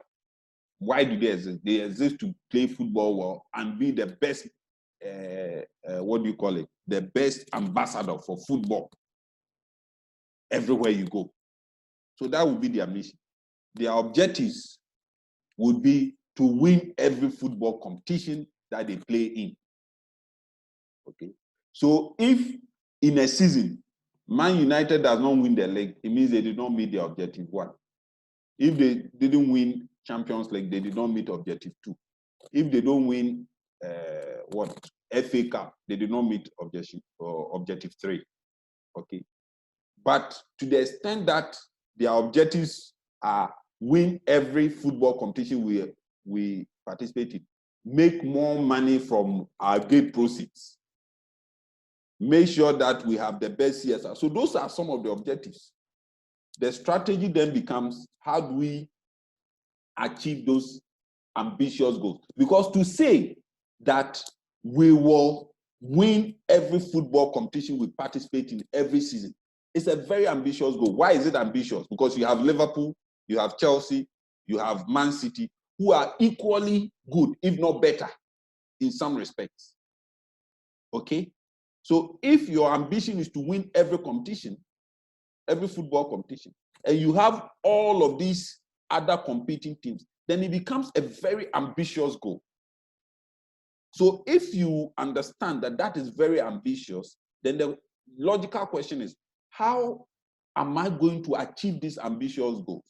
So then you say, I want to have the best coach in the world. And then I want to have the best player in every position. So that becomes your strategy. Okay, so your strategy means I'm going to have the best coach, I'm going to have the best player in every position, and I'm going to have the best training regime, and I'm going to have the best, what do you call it, tactics, okay, or football tactics. So those are your 4 strategies. Then your tactical action plan becomes, for each of these strategies, how you are going to achieve it. So when you say, I want to have the best coach as a strategy, how are you going to get the best coach? So the things that you're going to do, the steps you are going to take to get the best coach, then becomes your tactical action plan. If you say that we're going to get the best player or the best players for every position, how are you going to do that? Are you going to do that by training them from the academy, or by going to buy them from other teams, by scouting and buying them from other teams? Or you are going to set up an academy that will catch them young and train them to the point. So that becomes your tactical action plan. So if you decide that you will get the best players for every position by having the best academy and training them, then that becomes your tactical action plan for achieving that strategy. If, on the other hand, you say you are going to buy, just like for those of you who follow football, Manchester City, they have an academy, but I'm not sure they go, because they have money, they have the Arabs who have put in money, they just go and buy all the best players. Okay, so that's their strategy. We have money, so we'll go and buy. For every position, we'll buy 2, 3 best players across and we'll put them there. The same for Barcelona. Okay, sorry to use football examples, but I'm sure we all, one way or the other, enjoy football. So forgive me if I'm using this. But what I'm trying to do is to let you understand in real terms how you develop this. Because you see, the reason why I'm spending so much time here is that if you get this right, you will make a success of your enterprise. If you start by getting this right from the beginning, it guides what you do.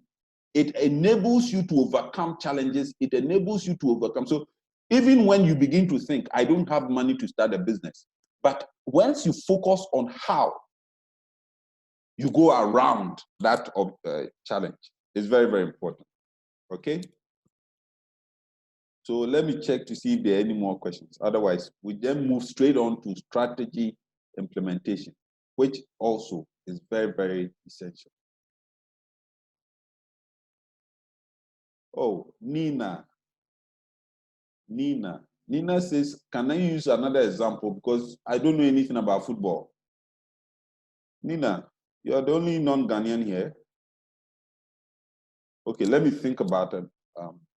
There's a question that is very interesting. Do you need money to implement your strategy? Yes and no. You don't always need money. Even though money is essential, but you don't always need money. An interesting question from Facebook. Is it a must that every business has a mission and a vision statement?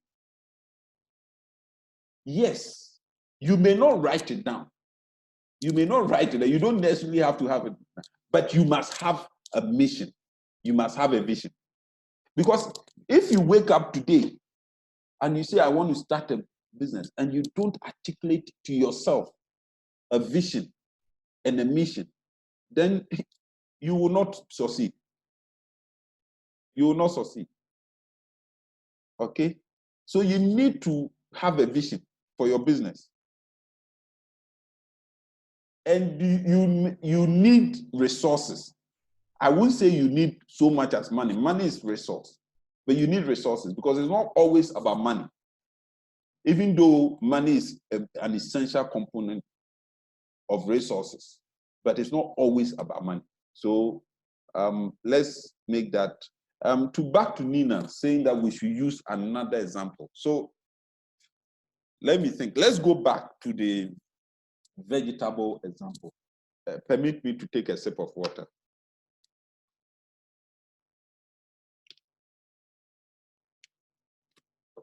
Let's go back to the vegetable example.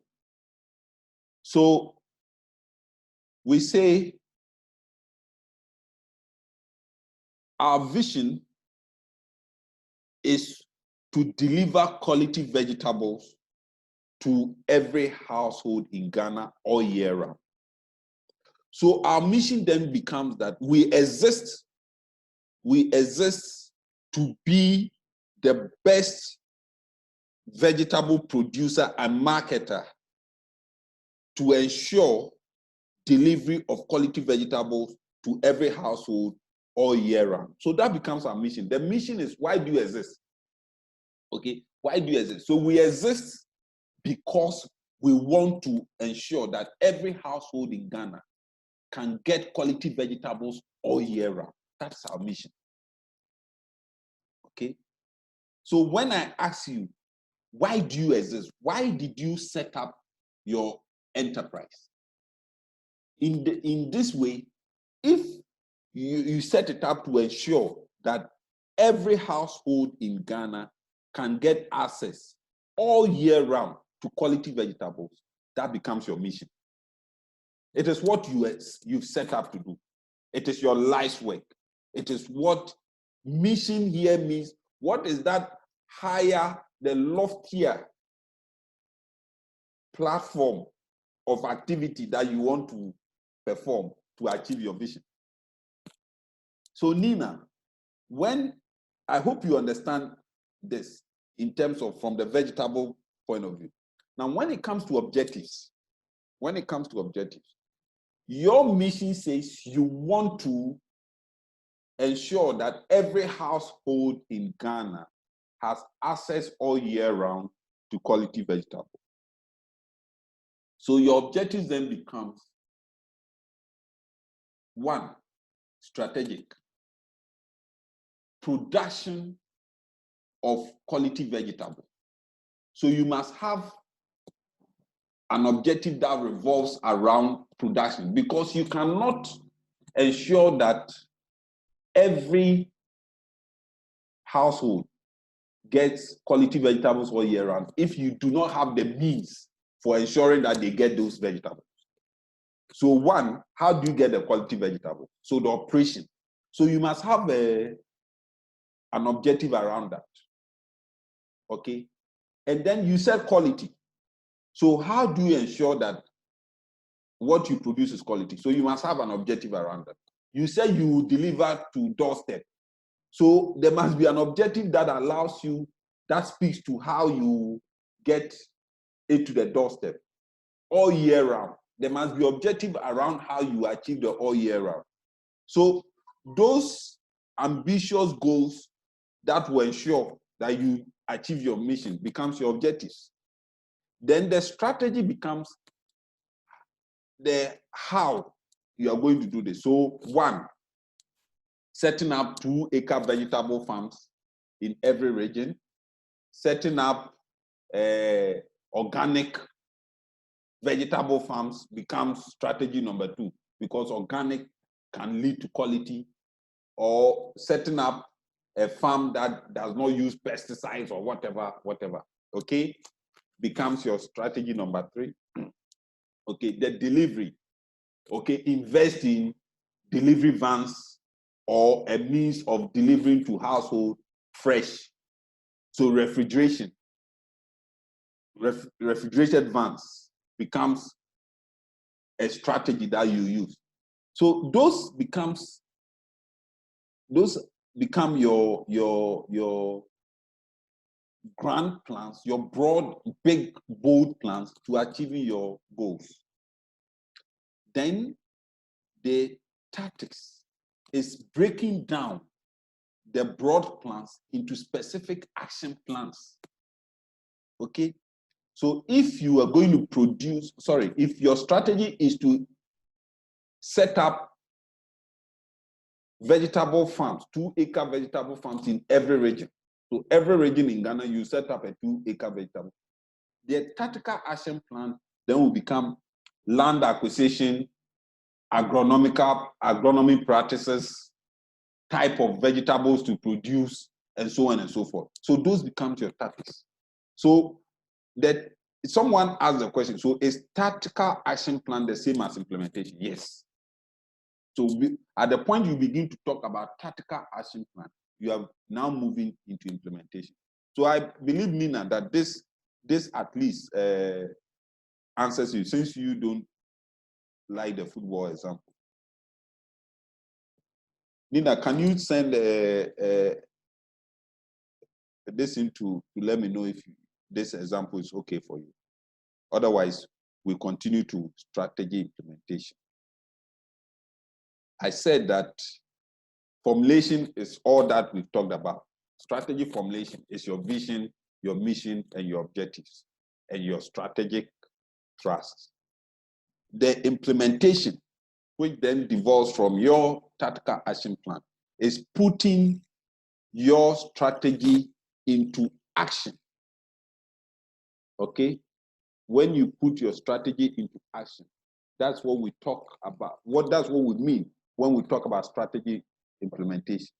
So in this respect, we are talking about a process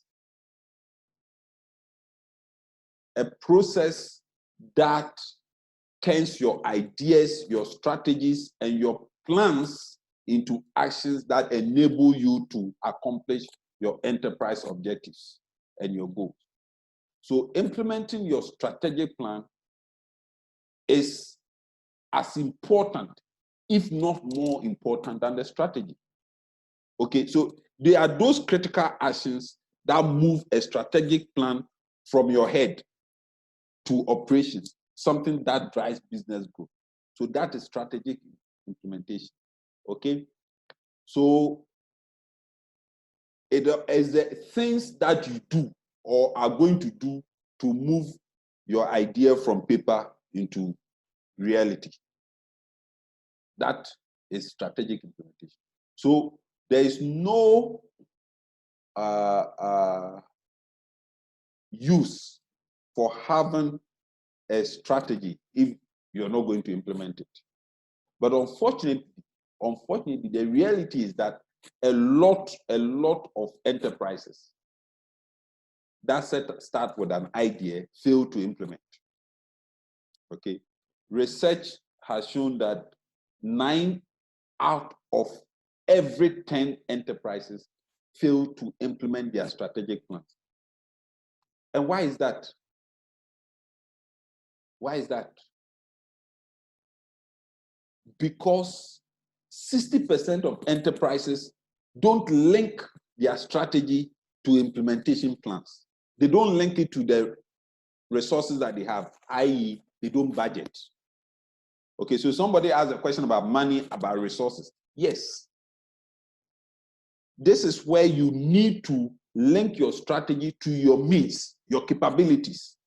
There's no point saying that I will be the horticulture enterprise that delivers quality vegetables to every household and all of that, when you do not start by thinking through how you achieve this. So it's not to say you achieve everything at a go, but your strategy can be, I will start by having 2 acres in Upper West region, and then in 10 years, I will have gone to every year I will build 2 acres in one region. Every year I'll have 2 acres in one region. So that becomes your strategy. Okay? So your tactical action plan then becomes, I'm starting from region 1. So I'll start 2 acres this year. And I will make it profitable, grow it, so that by next year, I will go to the next region and set up a second 2 acre. The next year, the third year. So but in 10 years, I will be everywhere. You see how you move from idea into reality. Because your vision is the long-term goal. So it's not to say by having that vision, you should have it in day one. Okay? But your strategy is what will tell us how you're going to get there. But 60% of enterprises don't link their strategy to the implementation plan. And that's where failure starts. Then 75% of enterprises don't link outcomes and even to that extent, incentives to strategy. Okay? So if your objectives, and this is where it's important, your objectives must link, and somebody asked that question, how do you link your objectives to your strategy? You do that by ensuring that the financial and strategic objectives, i.e. those outcomes, are linked to your action plans, what it is you want to do. So there must be a seamless think through of all of those elements. Okay? And one of the reasons why organizations fail, enterprises fail, is that a lot of enterprises, in fact, research shows that 86% of enterprises don't even spend time thinking about that process, their vision, mission, and strategy, objective, strategy, and tactics. A lot of organizations, even big organizations, don't spend time to think through this. I used to work for a multinational many years ago. And one of the things we used to do every year was that every department will spend time, in fact, sometimes 1 week out of the office. Every department goes away from the office, spends 1 week, 3 days, 4 days, whatever is required, to think about our vision, to think about our mission, to think about our objectives for the year, and then our strategy. And then when we've all done that, we all come together and pull all of this together for the whole organization. So by that time, the organization in totality has a common vision, has a common objective that we all buy into. So it's important that as an enterprise, either you and your team or you and your workers get together and think about this, so that informs what you do. And then the other thing is that when you have a team, the reason why strategy is not executed or strategy fails is that 95% of enterprises, even when they have a workforce, the workforce, their team members don't understand their strategy. they don't understand the vision, they don't understand the mission. So if the people you are partnering with or you are working with don't see the big picture, how do they ensure that their actions on a day-to-day basis fit into the bigger picture? And that is why you must ensure that all of these elements are together. So a strategic plan simply provides a business or an enterprise with a roadmap that you need to pursue specific direction and set of performance goals, how to deliver customer value, and how to be successful. How are you going to measure success? So when we talk about implementation, it is not just the planning. Okay, planning is not just the implementation, because just having a plan doesn't mean that you achieve. Okay, it is the what, the why. What are you going to do? Who, where, when, how? Okay, these are the things that are important when you think about implementation. Okay, so to avoid implementation temptations, the things that will take you, you have to ensure that there's ownership from yourself and from your team members. You own the strategy. So a lot of the time, it doesn't work when you are working in a team or you are partnering with people and then you go and sit somewhere and come back and say, this is the plan. Let's all follow. It is something that must be built within the whole team so that there's ownership. And it must also be communicated across the entire organization. It's very, very important. Okay. And one of the things that can take you away from achieving your objective is that when you get mired in the day-to-day of living, of ensuring that you survive, your enterprise survives, sometimes you can lose sight of the big picture. And when you have a plan so big, so overwhelming that you can't even achieve, it's also not, it's a false start. And sometimes people have plans, but it's a meaningless plan. Okay? You don't even intend to achieve it. You just put it because it's nice. It's nice to have it on paper. Okay? And one of the things you must also try not to, I talked about the fact that I used to work in an organization where we did this on an annual basis. But you see, it should not be something that you do as an annual plan and put somewhere. It must guide what you do on a day-to-day basis. So in that organization, what we used to do was weekly meetings to evaluate performance, monthly meetings to evaluate performance, quarterly meetings to evaluate performance, half-year meetings to evaluate performance, so that we are sure that the things that we plan, we are doing them. And if anything goes off course, we take decisions on how to come back on course. So it is not ideal to have a nice thing on paper that says, this is my strategic plan, this is my vision, and chuck it somewhere. Then it's not worth the paper that you wrote it on. Or if you didn't write it and it resides in your brain, then it's taking precious brain matter. It is not necessary. Okay? So the key thing is to ensure that it doesn't become an annual ritual where you go and plan and all of that. It must actually be the guidelines, or it must be your Bible, if you will, that guides what you do in the organization.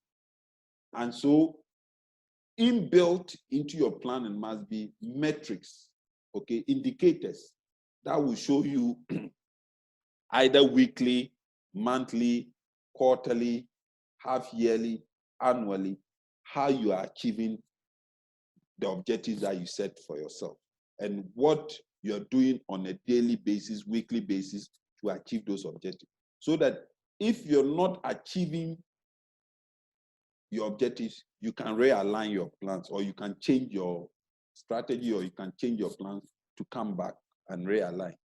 Okay? So you must have means of determining progress and giving yourself progress report. And you cannot implement your strategy if you don't have means of ensuring accountability. Accountability for yourself as an entrepreneur, and accountability for the people you work with. And then empowerment. You should be able to empower the people that you work with to live the vision and the strategy and to carry it forward. Okay? So in thinking about this, you have to ask yourself honestly. If you are working in teams, it's easier. But if even you are not working in teams and you're here as an individual, you have to reflect and ask yourself certain important questions. Those questions are, how committed are you to implementing your plan? How committed you as an individual, you as a team? If you are partners, two partners, how are you committed, each one of you, to moving this one? And how do you plan to communicate this to people you come across with? Okay, either investors or even customers. How do you plan to communicate this vision? How do you plan to communicate your objectives? Okay. Are there sufficient people within the organization, within your enterprise, that will buy into this vision? And how are you going to motivate yourself and motivate the people you work with? Okay. Have you identified internal processes that will help you move forward, or internal processes that will challenge you from moving forward? Somebody asked a question about money. So if for you, money is an absolute requirement to achieving your vision and you don't get it, then what happens? Okay, so you need to reflect over this. So are you then going to commit the necessary amount of money, resources, and time, which is very, very essential? You can have a vision for your enterprise. If you don't have time to execute it, forget it. If you don't have time, don't waste anybody's time by talking about it or saying you're going to do it. So one of the things that you need to demonstrate to us as a means of moving on to the next stage is, how can you convince us that you dedicate time to nurturing your enterprise to achieve the vision? Because if I cannot see any link between your vision and how you want to dedicate time to do it, then you are wasting my time, you are wasting your own time. So there's no point taking you forward. And then what are the roadblocks that you anticipate? Okay. And how will you take advantage of available resources? Okay. When you think also about strategy implementation, you have to make sure that there's certain things in place. People is very important. Resources, very important. And resources is not just about money. I keep emphasizing that when we talk resources, it's not only about money. A lot of the time we make fetish, and rightfully so. I don't discount the importance of money, because you can do a lot without money. But I also want us to be sure that we don't make a fetish out of money to the point that we now stop looking for alternatives to achieving our objectives. So resources, when I talk about resources, yes, money is important. Yes, money is one of the critical resources, but also resources can go beyond. So it's about all the things that you can pull on board, all the friendships, the family ties, the social structure that you can build up, or you can leverage to achieve your goals. And then structure is also very important. And so when we talk about legal forms, one of the reasons why we want to look at legal forms is structure. Okay, so what is the form of enterprise or organization that you are forming? What form would it take? What legal structure would it take? Okay, what partnerships, what relationships would you build? So when I talk about structure, it's not just about a building. I'm not talking about a building, but it's about the mechanisms for operationalizing your idea. How are you going to operationalize your idea? And then systems, okay?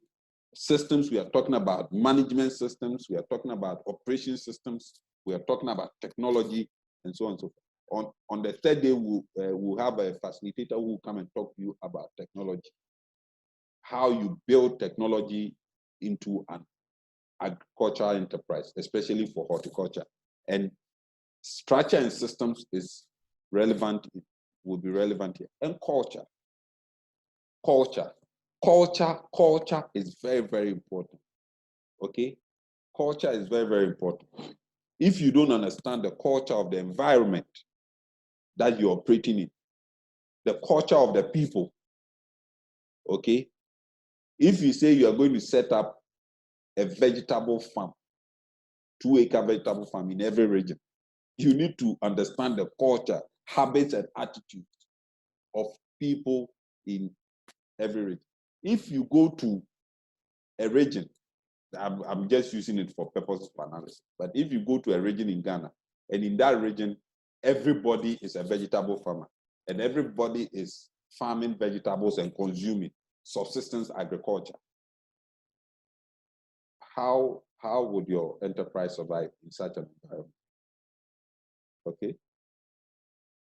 If you set up an enterprise to win salt and sell salt to Ningo Pram Pram, is that realistic? Because when you go to Ningo Pram Pram, every household has a heap of salt behind there. I used to work for an organization, and one of our products was a branded salt product. And I was head of sales. I was in charge of sales. I was the sales manager. So whenever I recruited sales people to work in that company, the first thing I tell them that for me, I would recruit you or I employ you if you can demonstrate to me how you sell salt to a housewife in Ningo Pram Pram. Okay? And the reason why I said this was that if you are such a good salesperson, you must be able to sell salt to a woman who has a heap of raw salt at the back of her kitchen and doesn't need to buy. How do you sell salt to such a person?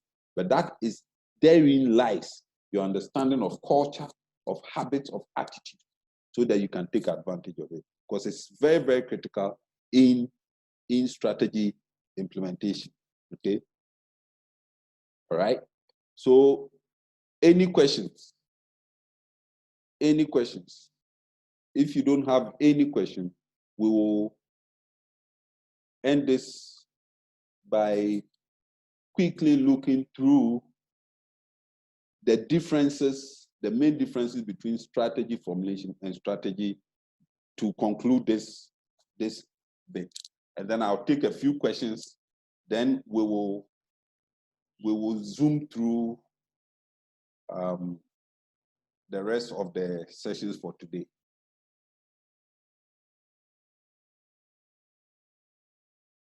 Any question?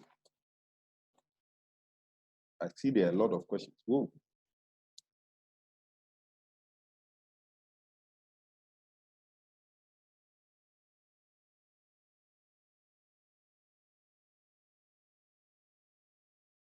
There are so many questions.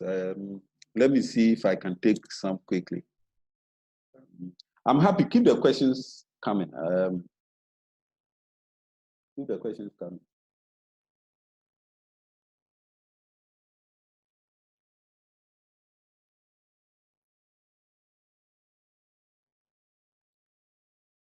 Okay, William is asking, how does one minimize cost while still able to meet the objectives in the agricultural sector?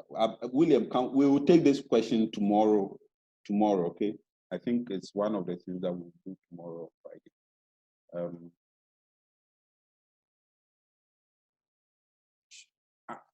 Donko Antison is asking, should the vision always come from the CEO or from the team members of the organization? Well, it depends. Where is the enterprise is a startup? Where the enterprise is a startup, the vision always comes from the person who initiated the business, because you know what it is you want to do. Okay. So in that respect, yes, the vision must come from either you, whether you call yourself the CEO, the initiator, the managing director, the entrepreneur, or whatever you call yourself. But the vision comes from you. But when you have a team or an enterprise that has been in existence for a long time, sometimes the vision is modified or streamlined a bit. And to that extent, other team members make an input. Because once they've been with you for a while, you all need to be reflecting over what it is you do and reshape your vision. So if you've been operating your enterprise for a long time, and then you go and see someone and come back with a different vision, you probably won't get a buy-in. So don't call. If it's a startup, if it's a new startup, and there are 2 or 3 of you starting up, then the vision must come from all of you.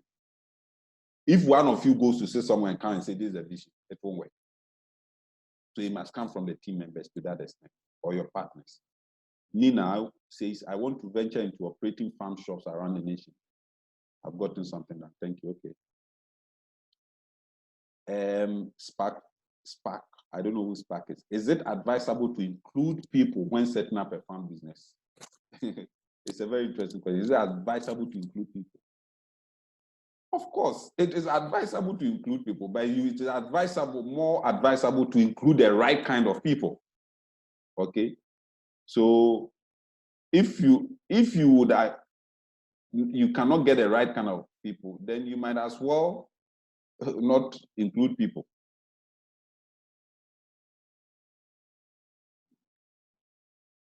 Okay. So Albert Eliason is asking, do you have to get enough funds before you implement? Example, you want to venture into greenhouse vegetable farming, but don't have enough funds. Can I start without greenhouse? Of course, you can start without greenhouse. So you don't always, well, you need to have funds. I keep saying, but for someone, because of the time, I did not introduce myself, but in addition to being a director of APOAK, I also have my own businesses. And for someone who has started businesses, sometimes for some business with some funds, but I've also been able to start businesses when I have nothing. And I've just used the power of ideas, power of conviction, power of persuasion to get people to support me to get on board. So it's not always about having enough funds.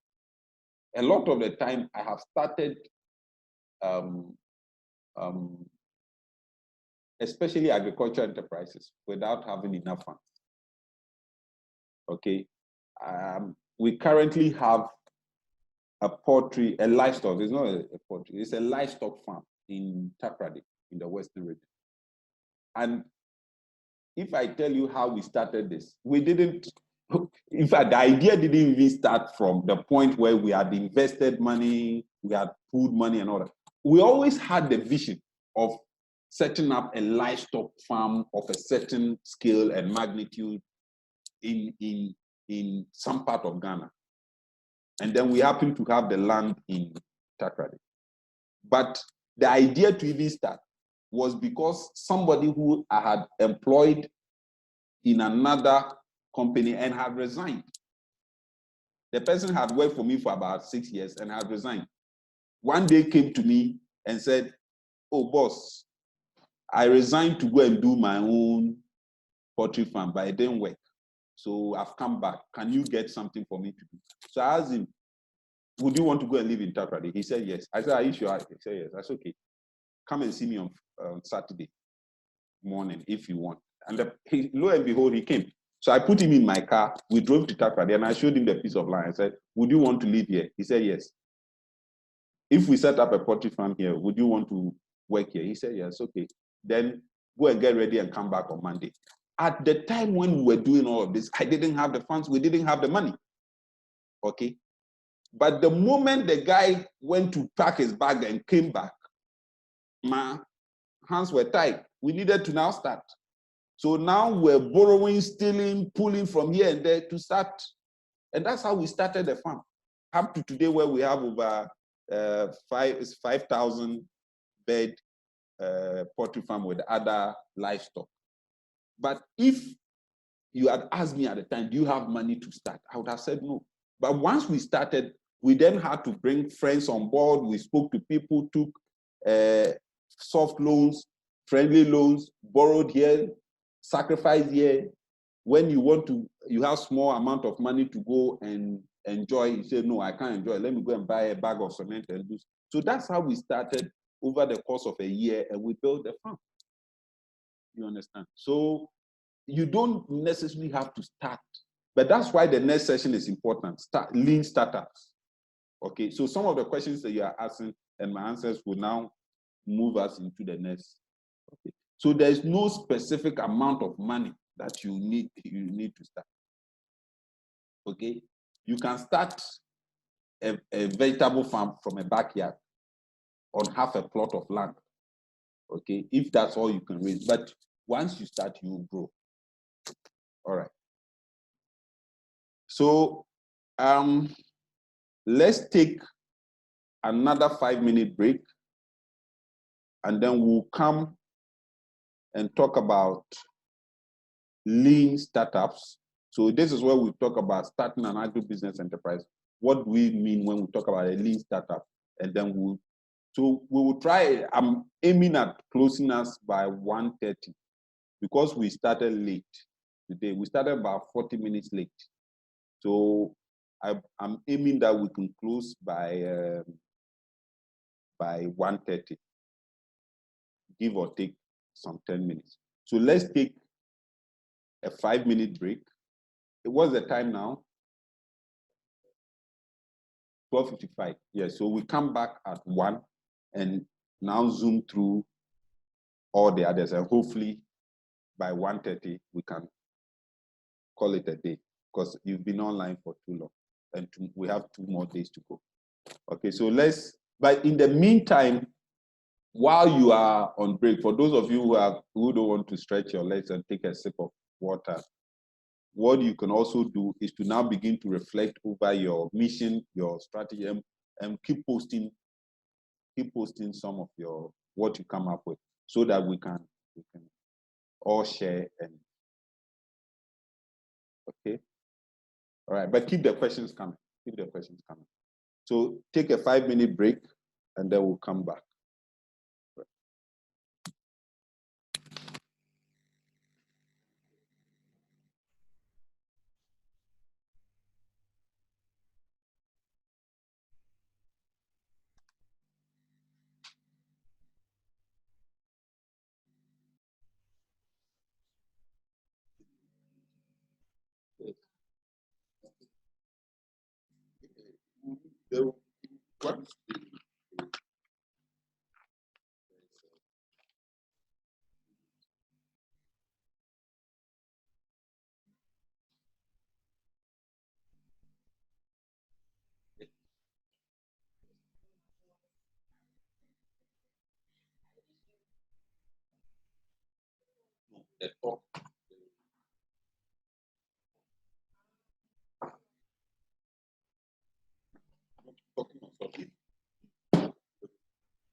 Yeah,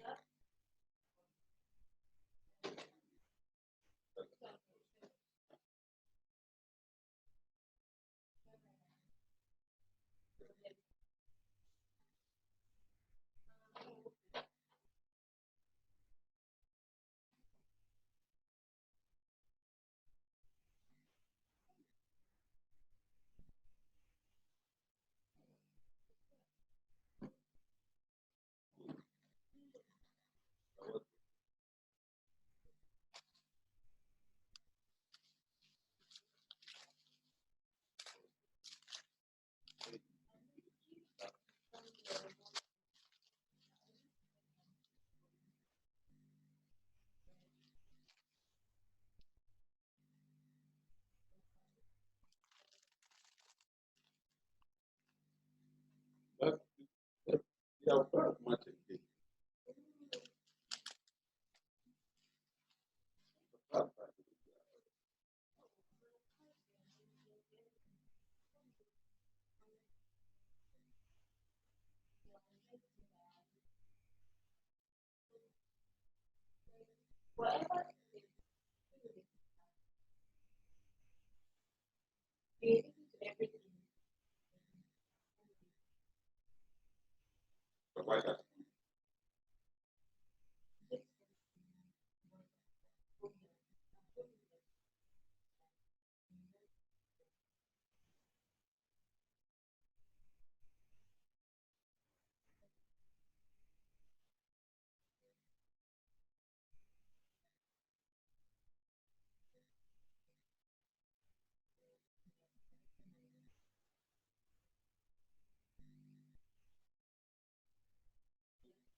Yeah.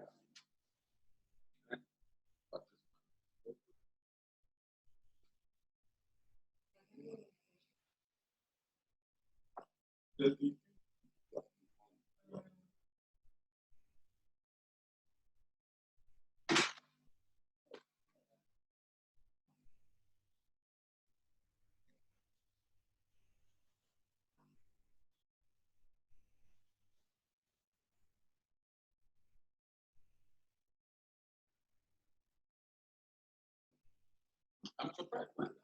Who says?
This was the idea of it.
A lot of people went out.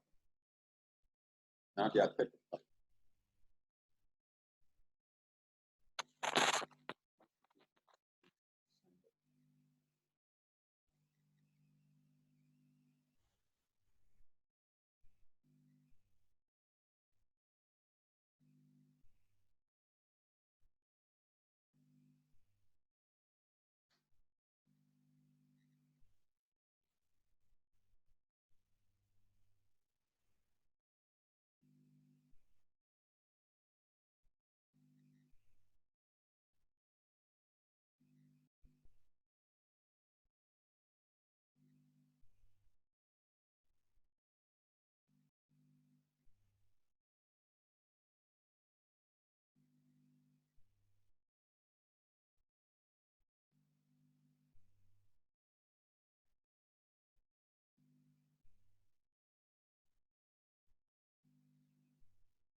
Okay. I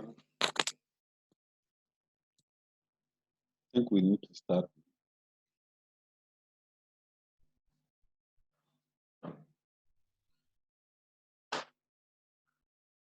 So welcome back. I see a lot of people went for break and haven't come back.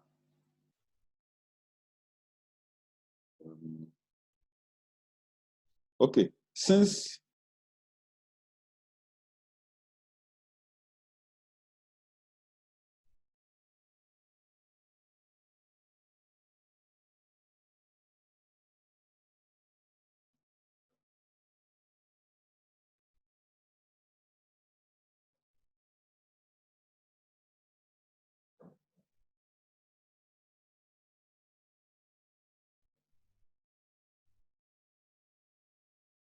okay, we don't have too much time, so I was tempted to wait a bit for others to join again, but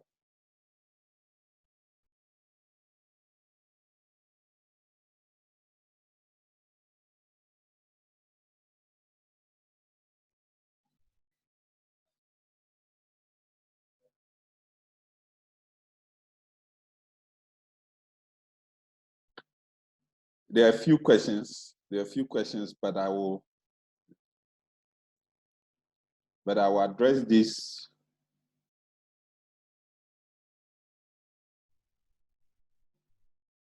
Okay, so now let's go on to look at the principles of a lean startup when we think about starting an agribusiness enterprise. So what we want to know in this session is, what is the lean startup principles? To appreciate that lean startup approach is unconventional, and following from this, to be able to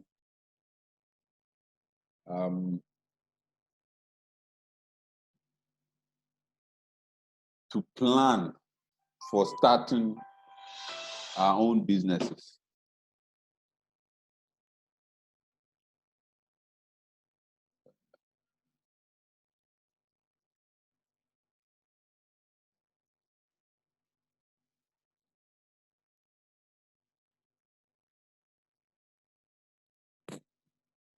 So, sorry.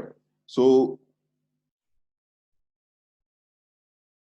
one of the outcomes from this is for each one of us to be able to prepare an action plan for starting and growing our businesses using the lean approach. Why this is critical is that, you see, questions keep coming up about resources, funding, and so on. So this session is really to address some of the issues that come up. So when people are now joining, so it's a bit distracting. it's a bit distracting that people are now joining the workshop. So I'll try and admit them as I talk. So apologies for that. Okay, so if we cast our mind back to the previous session that we just came from, we've talked about the fact that every business needs a plan that serves as a roadmap. Okay, but there are two ways by which an entrepreneur who is interested in starting a horticultural enterprise can start their business, which is generic, really. Okay, so you can start without a formal plan. You can start without a formal plan, or you can start with a business plan that is on paper. Now, when I say you can start a business without a formal plan, it's not to say that you can start with no plan. It is suicidal to start any enterprise of any size or scale without a plan. So you wake up one day and you decide that I'm going to start a vegetable farm. And that's it, you start. Without any plan, you will fail. Okay.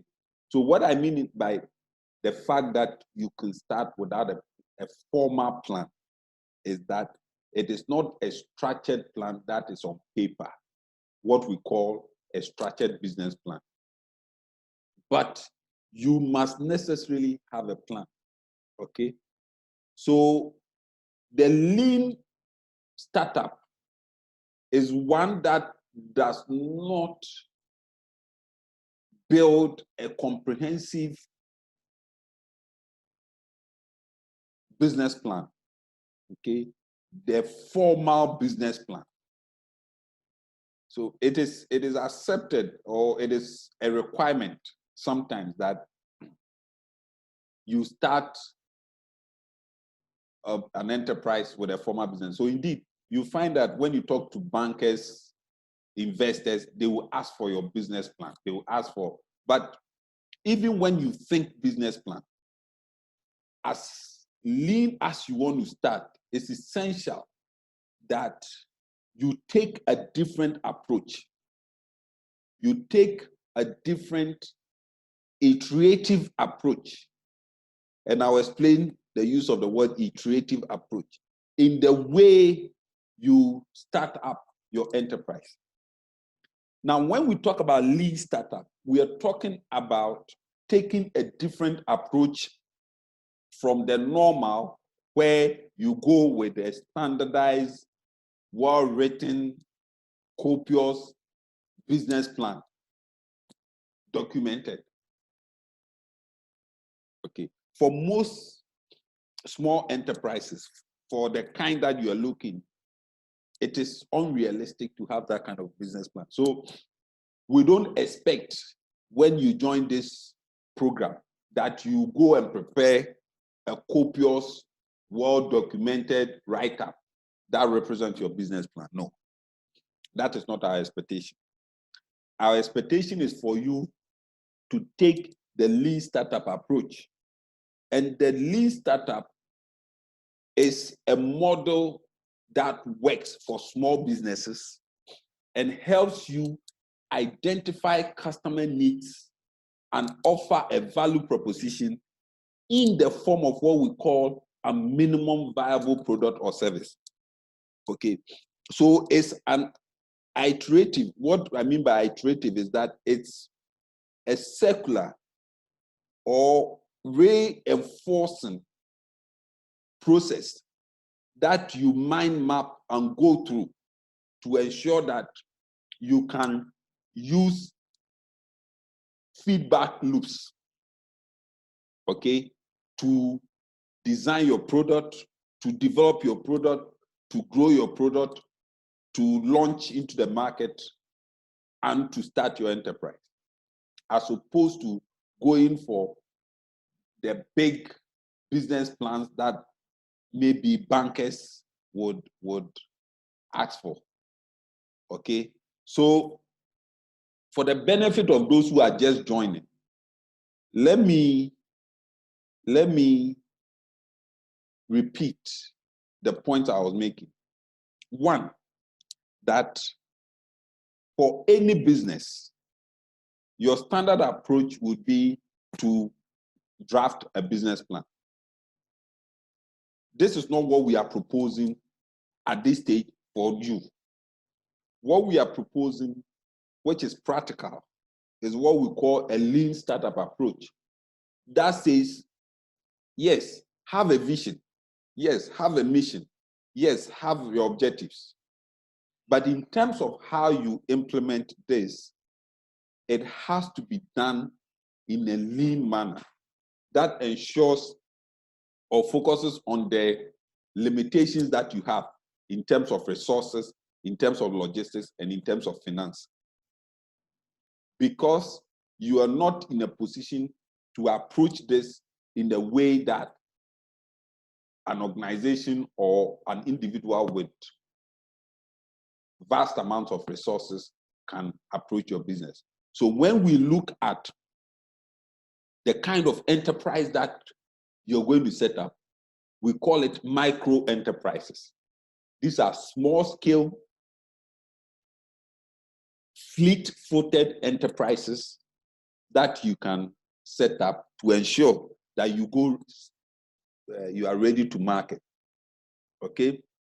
So the lean principles says that it is, you go to an iterative, so you go through what we call a repeated cycle of operations, so gradual, step by step, but it's a cycle. So if you look at what I'm sharing with you now, the lean startup says your customer development, your product development, and so on and so forth, start from the position of discovery, let's say customer discovery, from the position of identifying their needs or identifying needs, interpreting this as needs, and offering a value proposition or a solution in the form of a minimum viable product or service, okay?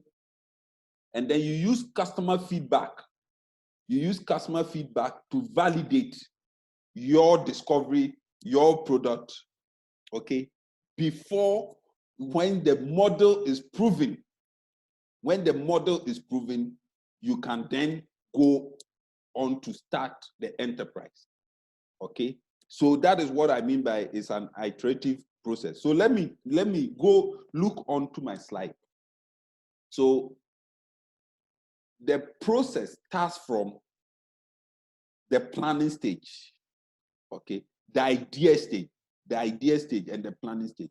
Then you move into analysis and design. Then you move to implementation. Then you test. So where you test is your minimum viable product. And then you take in customer feedback. It is that customer feedback that you evaluate and move back into the planning stage.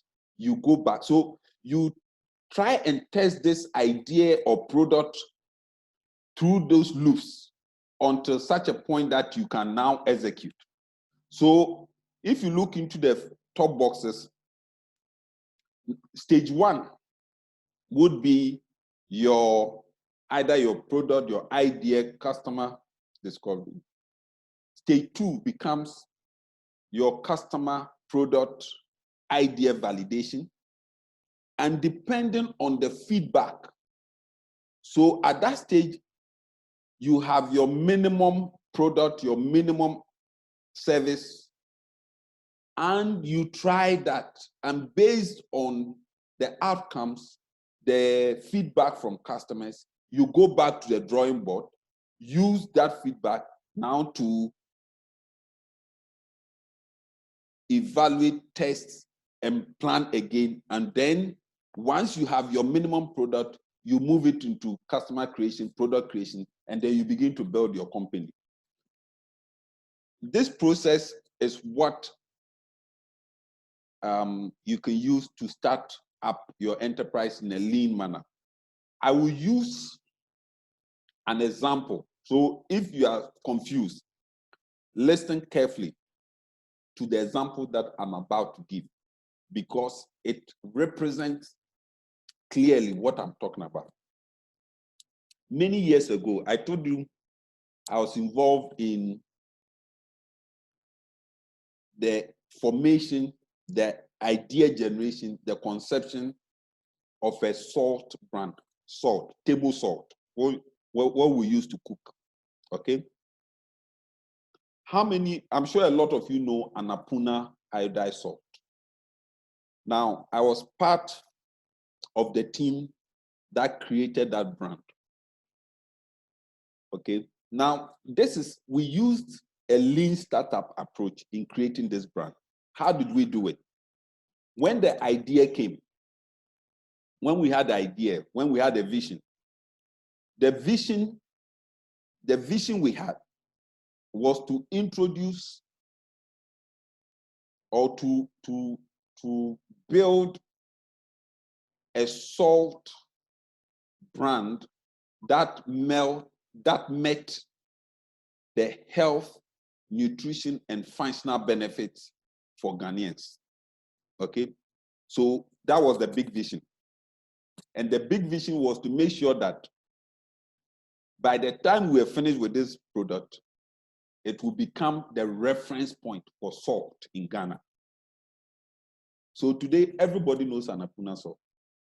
In fact, when you go into the market and you want to buy branded salt in a sachet, even if it's not Annapurna, people say, I want Annapurna salt. But when we started this, our vision was to get to that stage. But we didn't start at that stage. We started in a lean way because we didn't have resources. So what did we do? First and foremost, we went to look for somebody who was involved already in processing raw salt to branded salt. And we found this professor from Kivas, a lecturer from Kivas in Cape Coast, who was interested in salt, who had done some work in salt. So we said to him, look, we are interested in building a salt brand, but we don't have money. We don't have resources. We cannot even build a factory. But we know you are interested in salt. So we want to work with you. So teach us how you process the salt. So the first set of production that we did, we produced the salt in the lecturer's kitchen at Kivas. So myself and a few of my team sat with him in his kitchen with his wife and children, and we processed what today is Annapurna salt, and that's how we started. So in the day, we will produce a few bags, and then the next morning, I will put it in my pickup and drive it to the market. So we went to Kakraba market. For those of you who know Cape Coast, we went to Kakraba market and tried to sell the salt. I remember one day I was nearly beaten by the salt sellers in Kakraba market. They asked me to carry my salt away. I was spoiling their business. Okay. So the next day, instead of going to Kakraba market, I drove to Takrade market with the salt and tried to sell it. In that process, we learned what customers liked, what they didn't like about the product. We learned from them what we're doing right about the product, what we're doing wrong, whether it will work or it won't work. Even we were able to test the price because by producing it in a sachet, going through the process of refining it in a crude manner and all of that, and bagging it, we knew how much it cost us. But the question was, would the market be willing to pay the price that we wanted to charge? So when we took these samples to the market and we tried to sell it, somebody will look at it and say, what is this? We explain, oh, Namonson, it's a chin. Then we would take the opportunity to say, oh, but the iodine womb and clean. Say. So in the process, we're educating them. Then when you educate them, you say, oh, okay, somebody will say, when you tell them the price, somebody will say, oh, okay, mamba kuna menko try. Somebody will say, ne boy heading. So through that process, we were learning, okay, was the product good? What did buy? Was the packaging all right? In fact, by putting the salt in my car and driving it all the way to Kakraba, I was able to determine the state of the product over the course of transporting it from one region to the other, whether it will affect the quality, it will affect it in one shape or the other. And then when people bought, sometimes when people bought the salt, we would ask to take their contact so that we'll follow up and ask them, okay, when you used it, how did you feel? Did you like it? And we got the feedback. Some people said, no, you suit, there's too much salt in the soup. And my husband was complaining, my children didn't eat. Some people said, oh, I used it, but I struggled to get the right amount to use because I'm used to taking. So all of these were feedback that we recorded and went back in terms of the, so you see, so the first stage, the customer discovery and the customer validation is what I'm talking about. The pivot is the going back to refine our product. So you see, so when we analyze and design, we started with the implementation, we went and tested. So we had the minimum viable product that we deployed into the market. A few bags, 20 bags. So instead of starting the business and going to build a factory and all of that, we started in a very small way and tested very small quantities of the product, evaluated it, brought it back to a planning stage, brought it back to redesign. Before, when we were sure that we had a very good product, we had built all the lessons, then we came back to Accra. We went to Tema and now looked for somebody that we could partner, because remember, we did not have money. We didn't have the funds. So we now look for somebody who had some equipment that could produce the salt in the quality that we wanted it. So we went to this person and said, look, we don't have money to go and build a salt refinery, but you have some basic equipment. So what we are doing is that we want to pay you to process our salt for us. Do you understand? So this is where we now move to product creation, customer creation. So once we signed the contract, then all we needed was the person using their machinery to produce our brand for us. So we carry our packaging materials, our raw salt to this place, and they'll process it, they'll bag it, then we'll take it away and go and sell. So we did that for a number of months, up to a year, when now the market was seeing our product, people were buying, and now demand was going up. Before we started thinking about salt refinery, how do we go into a salt refinery? So at that point, we then moved, that's where we are now talking about company building. At that point, now we started looking at how do we get a refinery to produce the salt. So you see the lean startup process. Otherwise, what you see as an Apuna salt today would not have materialized. But we needed to ensure that we could discover a customer, we could validate that customer, we could develop a brand, we could build it, test it, go through that iteration. So the process that I talk about, iteration, that cycle, went on for a long time. At each stage, we were going round in circles, redesign. So what you see in the market today doesn't start like this. But it's the process of trying something, taking it to the market. It works, we maintain it. It doesn't work, we come back. Price, it works. No, this price, people won't buy because they compare it to the raw salt in the market. So we come back, reconfigure our packaging, reconfigure our processes, because we want to make sure that our price point is at the level where people will buy. So we come back to the drawing board to try and change something in our product or packaging configuration to ensure that we will be competitive. Okay? In terms of distribution, the same thing. We tried some of the product, we put them in trucks and sent them all the way to Salaga in the north to see what will happen to the product. We left some with distributors to see what will happen if you leave the product in the sun for 3 months. What will happen to the product? So all of that allowed us to perfect the product as we go along, up to the point where we felt that, okay, the market was now accepting the product. Now we could begin to look at a refinery. And even at that point, we did not go to China or to India or anywhere to buy a refinery.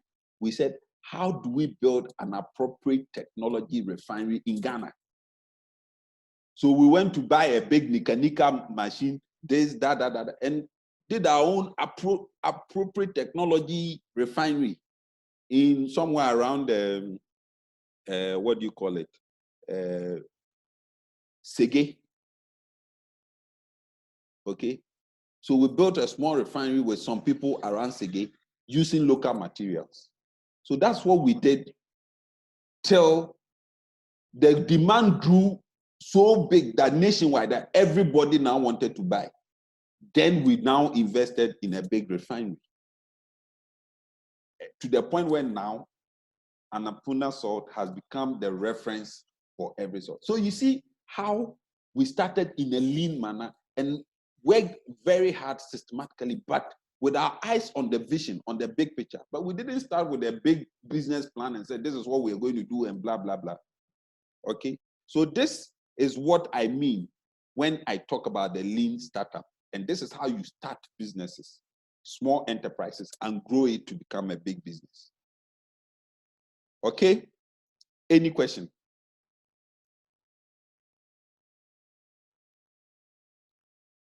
Do you understand? Okay, there are some questions that I think are interesting. Sorry, somebody is saying I should adjust my camera. Only showing my forehead. Sorry.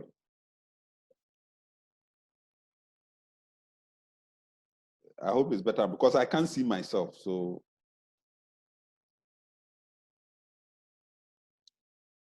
okay, it says it's okay. Emanuela Jane is asking, should we always depend on the customer's validation to make quality of our product? Should we always depend on? Yes. Customer, what we call voice of customer. Emmanuel, what we call voice of customer is very important in the validation of your quality. Not just of quality, but of every aspect of your business. The product, the quality, the price, the distribution. Every aspect of your product, of your service, must be validated by a customer. Because if it is not validated, you cannot sell. It's very, very important. Okay? So that is how you go about it. Please, how do I handle customers who keep asking for prices but never buy? Gloria is asking, how do you handle customers who keep asking for prices but never buy? Now, when you have customers who keep asking for prices but never buy, it means that they do not see the value in your product. Because value is a perception of the need, of the usefulness of your product or service relative to how much they want to part for it. So if a customer asks you for your price and you tell them and they don't buy, it means that they think that your product or your service does not warrant the price that you put. The value or the need that is satisfied does not warrant the value that you've placed on it. And so there's a mismatch. So either your product doesn't meet a need, the quality is wrong. Sometimes the packaging. Sometimes you go into a shop, you go to the shelves, you see two products. They probably do the same thing, But one is more expensive than the other. Why? Because the difference is in the packaging. So the perception that the superior packaging gives you is that it's a better product. Take honey. As a person, whenever I go into the shop and I touch made in Ghana honey, I'm scared because it looks dark and the packaging is. So I'm scared that I'll go and eat some, some insect.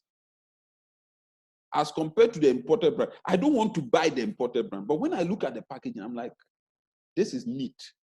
This is pure. For all you know, I'm eating artificial honey. But it looks so nice and pure that I think it's good. And the price is 4 times that of the made in Ghana. But because in my mind, this one is better quality, I'm sure I'm wrong. Okay, but the packaging sends a certain perception. It creates a certain mindset that this is a far superior product. And a lot of local products, made in Ghana products, suffer from that. Sometimes the products that we produce here are of superior quality. But because we don't present it in a way that is attractive, the perception that customers have is that the product is inferior. And therefore, if you think that because it's superior, you charge a higher price for it, the customer is saying your product is inferior and you must charge lower price. And that is why when you price it, they will ask for the price and walk away. So if people keep asking for your price and never buy, it means in their mind, the price doesn't warrant the quality, or they don't perceive the product as meeting that need. Elom is asking, so what it means is that customer validation reveals the pros and cons of a product. Yes, you are right. Okay. Please, is it always that you have to rely on customers in certain prices? Because sometimes you run in losses. Yes, it is not always that but you must, you see, when you're setting prices, usually there's something called market-led pricing and cost-led pricing. Market-led pricing is when you are led by customers and your competitors to price. You might run into losses because of that. But sometimes, if you don't, there are different, Messi asked that question. There are different dynamics that go into pricing. There's a whole workshop that I can do for you on pricing and the factors that underpin pricing. Okay, but your price, if it's to be effective, should be the fine point at which market-led considerations meet cost-led considerations. Because the ideal situation is that you look at your costs, you add your margin, which people call loosely as profit, and then you say that is the price. But when you do that and you send your product to the market, you find that your competitors are probably selling cheaper than you. So then what do? You can't sell. Or you send it to the market and the market is saying it's too expensive, we will not buy. But if you come and you reduce it, you run into losses. So it is not always that you rely on customers, but you must understand why customers are reacting the way they are so that you can price appropriately and you don't run into losses. But Messi, unfortunately, to be able to take this into detail is a whole course on its own. So maybe at another forum, when you've gone past this stage and you are part of those who are going through the incubation stage, we'll take time and take you through the elements of pricing. Somebody is asking, Elon, can customer validation make you change your target customers? Yes, very much so. Very, very much so. And I'll go back to the example of Annapurna. When we tested the product, we realized that our market segment, the people we wanted to target, could not be the people who were buying raw, unhydrated bulk salt from the market. They couldn't be. So through that insight, what we then did was to say, who would be our ideal target segment. For those of you who are old enough and will remember the advertising for Annapurna, when we started, we targeted, if you look at our advertising, we were looking at educated mothers.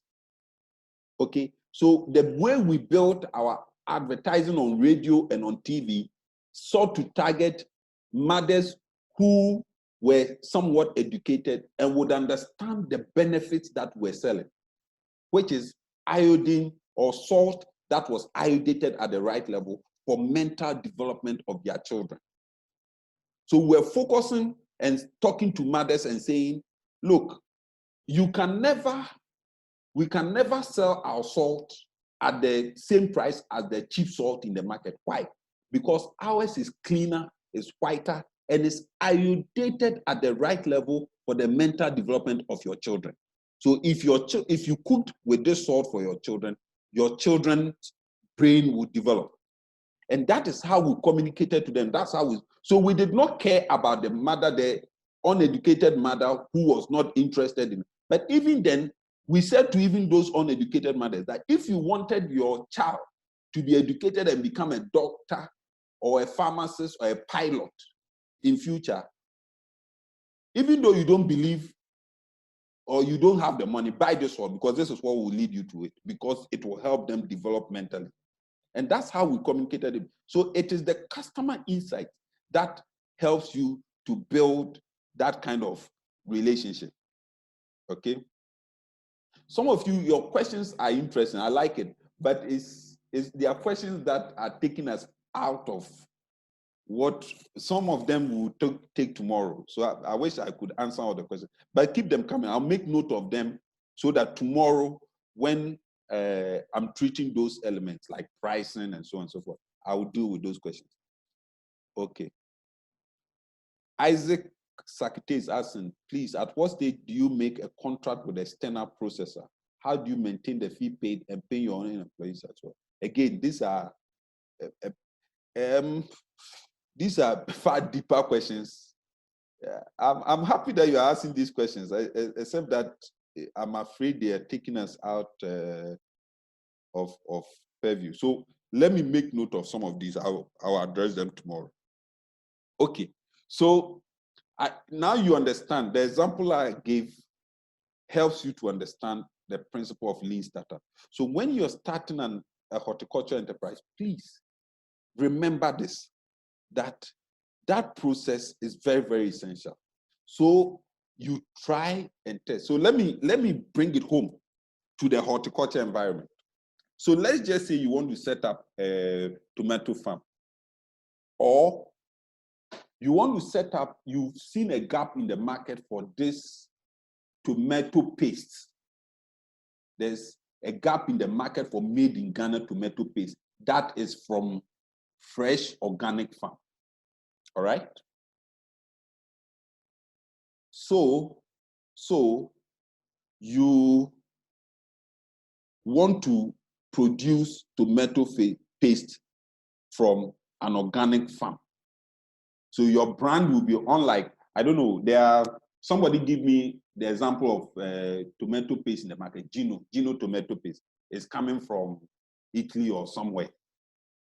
So when you look at all the tomato paste in the market, they are all imported and none of them is organic. A lot of them are flour with tomato flavor and all that is mixed. So you've done your market research a bit and you've seen that there's a gap in the market for tomato paste that is made from organic farmed tomato. But you're not sure. No point in going to start a fancy business plan and talk grammar. It's not necessary. So what you do is that start a 2 by 10 meter or feet backyard organic tomato farm. So go to your backyard, set up an organic tomato farm. In 3 months, you will harvest. Process it into the paste and put it in some form of indicative, the packaging, maybe some sachet or some tin or whatever, or a bottle. Or you can try, put some in sachet, put some in a bottle, put some in whatever, and then take it to the market. Give it to, try and sell it to the market. Give some to friends and family to try it out. Okay? Let them try it out. Does it meet the objectives that you set for that product, i.e. the benchmarks, the quality benchmark, the taste, and so on and so forth? Try selling a few and see what people will say. So based on that feedback from your friends, your family, from the market, because you've attempted to sell this, you can then come back and make modifications to that product, either by way of taste, either by way of packaging, either by way of the channels that you will use to sell. And then you decide that, okay, there's demand, I can sell, there's interest, people like it, there's a story around it. Now, let me go for a 2-acre farm because it will work. I can sell it. The price at which I produce and sell, I will make money. So now let me go for a 2-acre farm and start tomato vegetable on organic platform and now get, so you see, so after you've done that process, and this is what I keep talking about, even for the horticulture. Recently, I met a gentleman at Kuala Supermarket. It was interesting. I was walking around the shop looking for, because I was very hungry and I bought bread. I like tea bread. So I bought tea bread, but I didn't want margarine or anything. I was looking for groundnut paste. So I was going around the shelves looking for groundnut paste, and I saw imported ones. But I'm like, imported groundnut paste would definitely, there's nowhere in the world that you get authentic granules than in Ghana. So why would I buy imported groundnut paste? So this gentleman who was walking around the shop approached me and said, are you looking for groundnut paste? And I said, yes.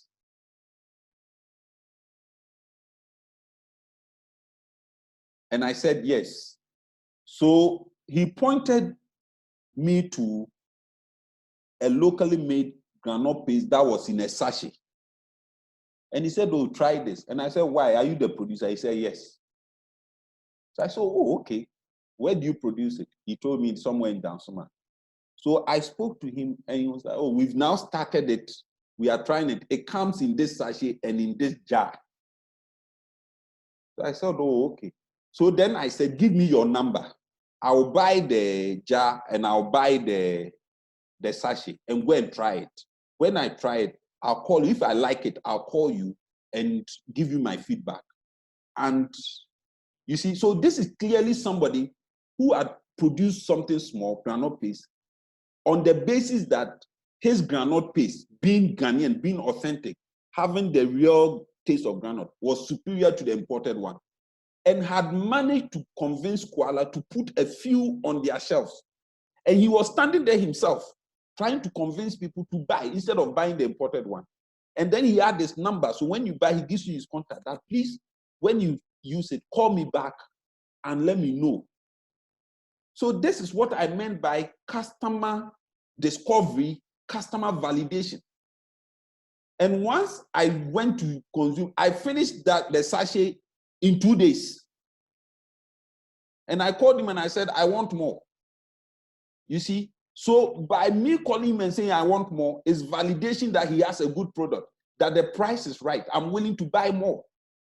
So if he gets 10 or 15 people who have also called him, it reinforces the idea that he had.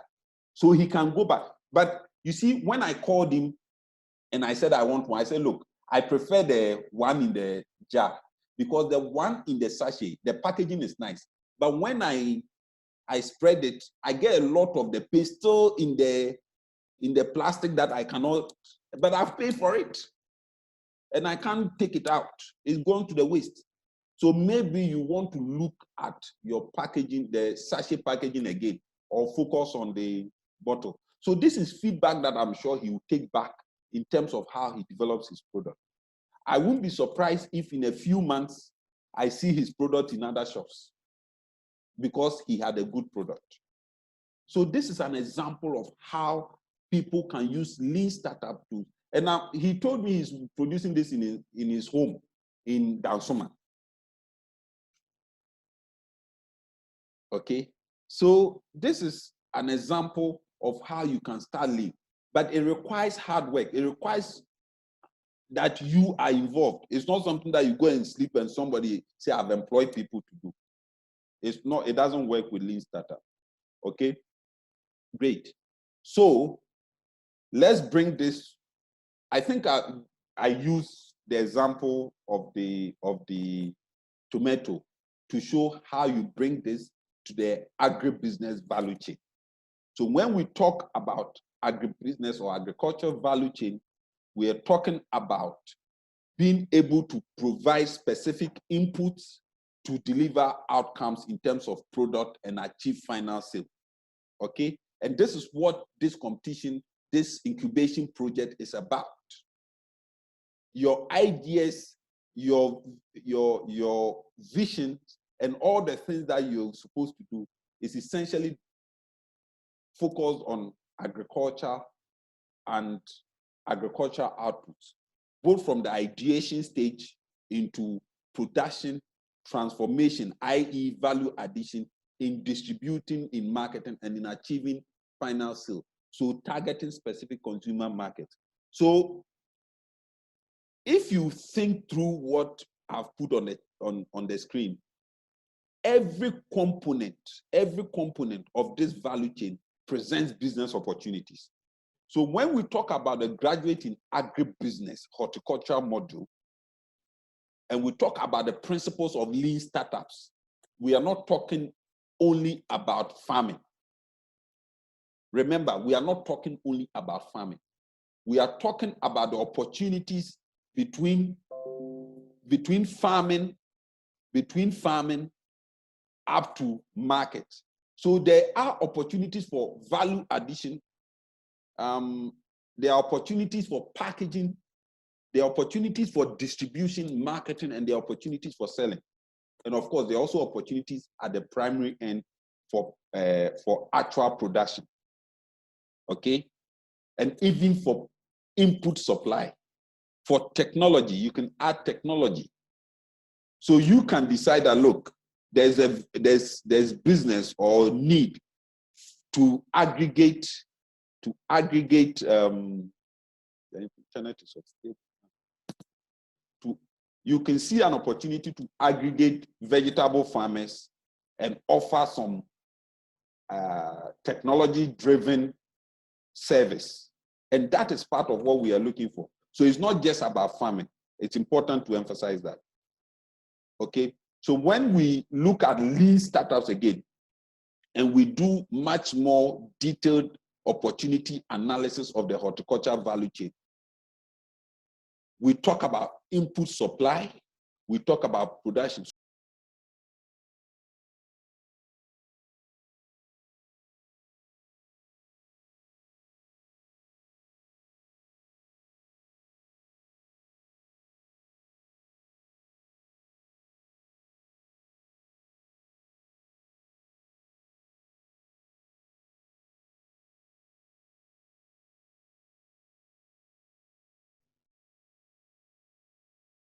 Hello, sorry, my internet dropped off. My internet dropped off, so I'm back. My internet dropped off, so I'm back. I hope you are all there. I hope you haven't abandoned me.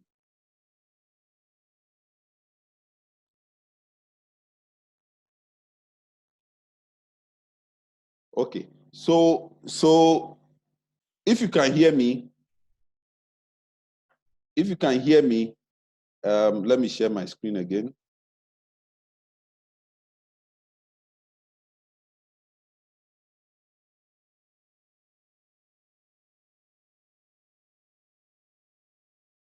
Okay, so the point I was making,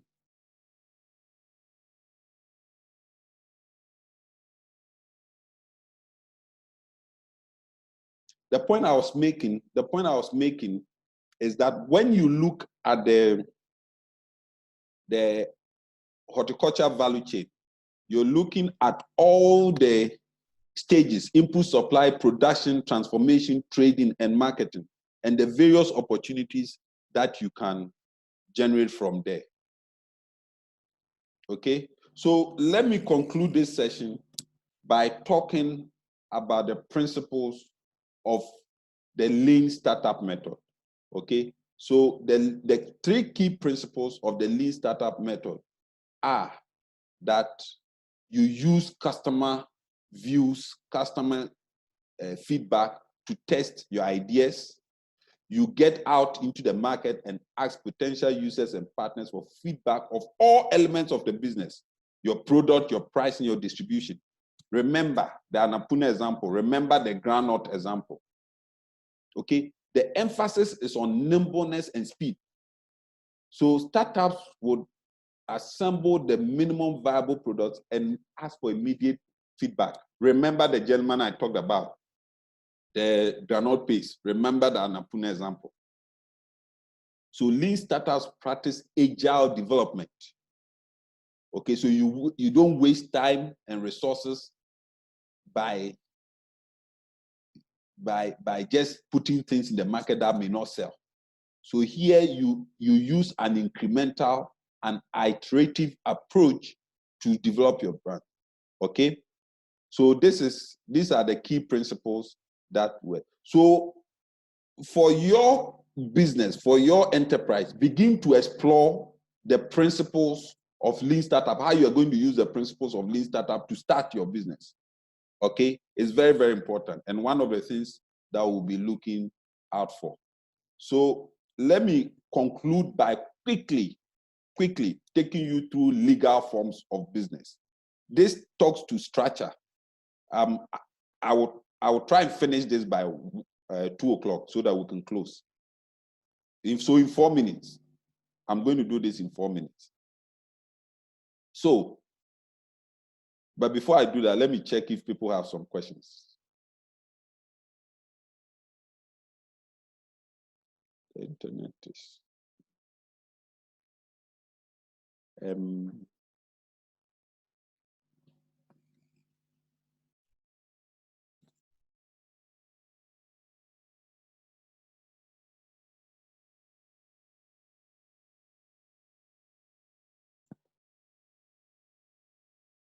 Listen, before we go on to the legal forms, please answer this question for me whilst we're going on, or later on you can answer this and send us there.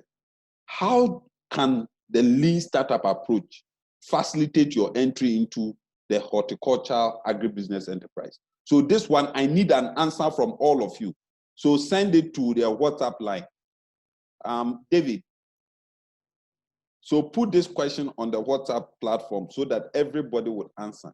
How can the lean startup approach facilitate your entry into the horticultural agribusiness enterprise?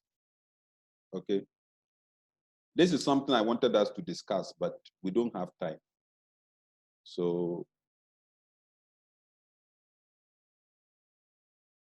I would want everybody to answer this question. How can the lean startup approach facilitate your entry into the horticultural enterprise or agribusiness enterprise?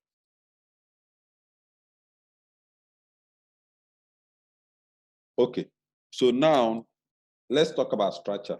And this is important because at the end of the day, we want you to understand the different legal forms for your enterprises and the risks, the opportunities and risks which each legal format would present. And then to identify the most appropriate legal format for your own business. Okay, so this I'm sure you know. There are generic legal formats that you can ensure that in forming your enterprise, you utilize. So when you think about it conceptually, you who is participating in this workshop today, you are a person. You are a person of flesh, blood, with a heartbeat, with feelings. But you are different from your business, right? You are you, and your business is an entity on its own. So it's important that in how you look at your business, you differentiate yourself from your business.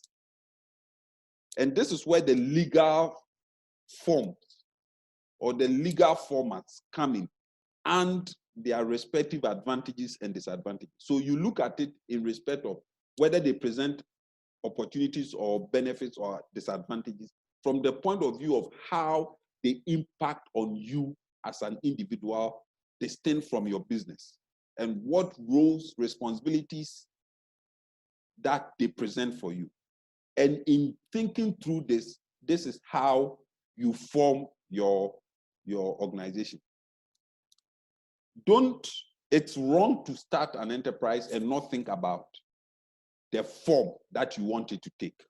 A lot of us don't give thought to this. And we start up and say, I'm going to register a limited liability company. I'm registering an enterprise or a partnership and so on and so forth. Or sometimes two friends will start a business without even discussing what is the legal form that the business is taking. And this is where you make the fundamental mistake of conceptually thinking about the business as if it's you. So when two of you, some of you on this program have joined the incubation program as partners or as friends or as a team. This is where you need to begin to think. We are coming together as a team. If we are successful and selected, what form would our business take? Are we going in as an enterprise? Are we going in as a private partnership? Are we going in as a limited liability company? Are we going in as a cooperative, or we are going in as a not-for-profit?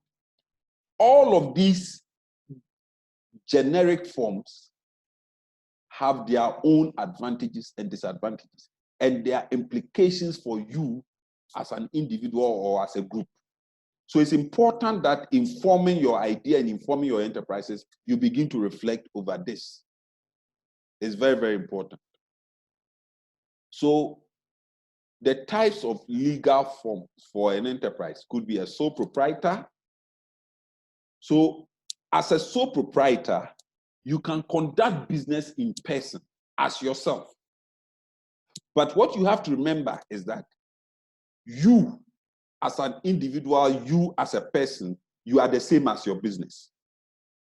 So you and the individual, the individual and the business are not separated.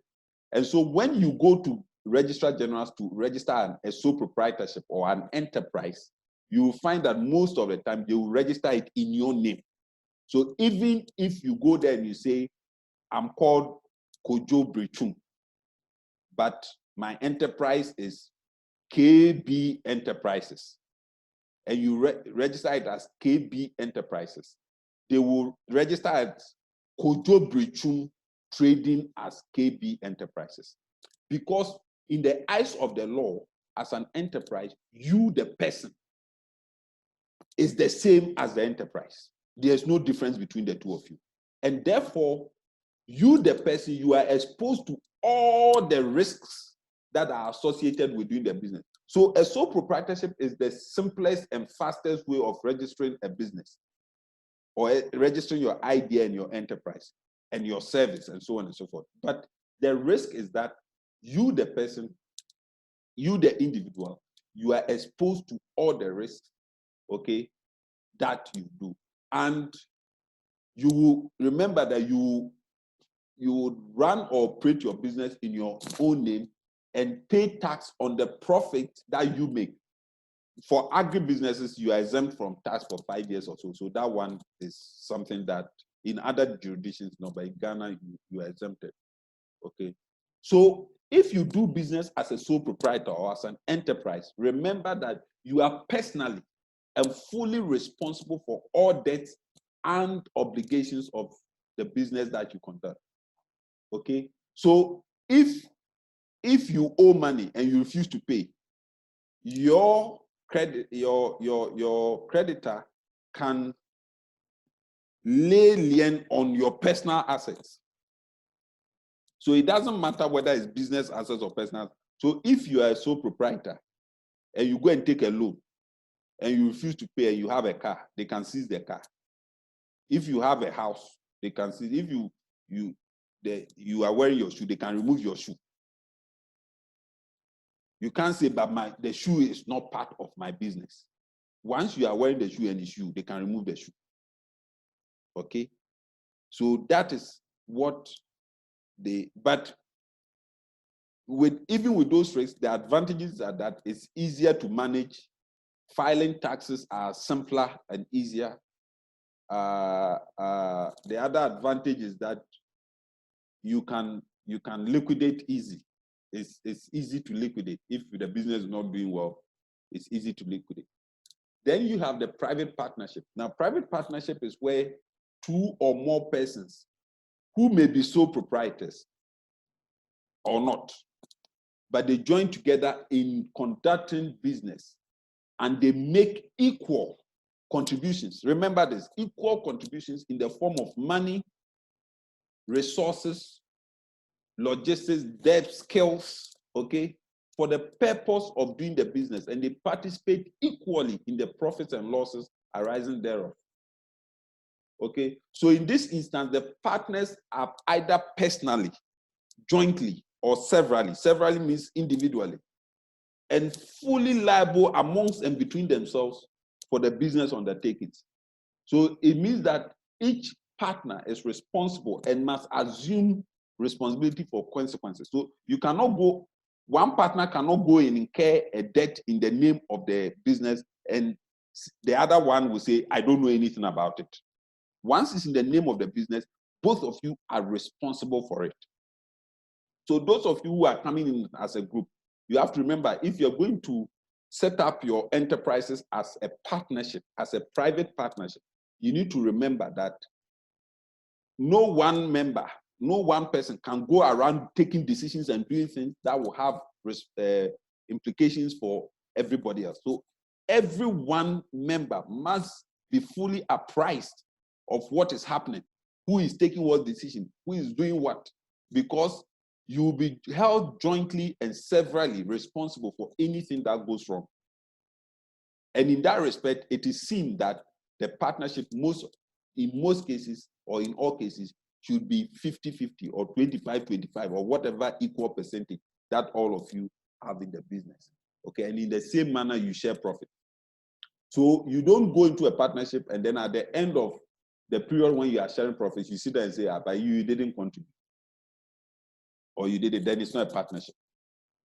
So if you know you are going to a partnership, then it must be equal shareholding, equal responsibility, equal contribution. And that's why you call no contribution, no chop. Okay. So very, very important. Then you have the private limited liability company. Okay. The private limited liability, as opposed to the private partnership, which is an unlimited liability. So unlike the private partnership, which is an unlimited liability, because the liability is not limited. The liability is unlimited to you, the partners, in the private partnership. And even in the case of the sole proprietorship, the liability is not limited at all. And that's why it's unlimited liability. But you can also do business in a company which limits your liability to the money invested into the business. Okay? So with this one, there are different forms. But with this, the liability is to the extent that the resources, the logistics that is invested in the business. So the first one is what we call, the commonest one is the private limited liability company, what we call the company limited. So it's limited by shares. So in this case, the partners register a separate legal entity to do your business. Now, what we mean by a separate legal entity is that in this particular instance, the business is seen as a person that stands alone and distinct from the people who own it and the people who manage it. So this one shows that the person the business becomes a legal person. The business is treated like a legal person. So you can own assets as a person, but the business is seen as an entity that can own assets, can buy and sell, can sue and be sued. Okay, so if you wish to run a normal business, which the liability is limited to the assets, the funds, the resources of the business, and not to the person, then you can register a private limited company. And one individual can also, you can register a limited liability company even if you are one shareholder. You don't have to be a number. You can be one shareholder or a number of shareholders.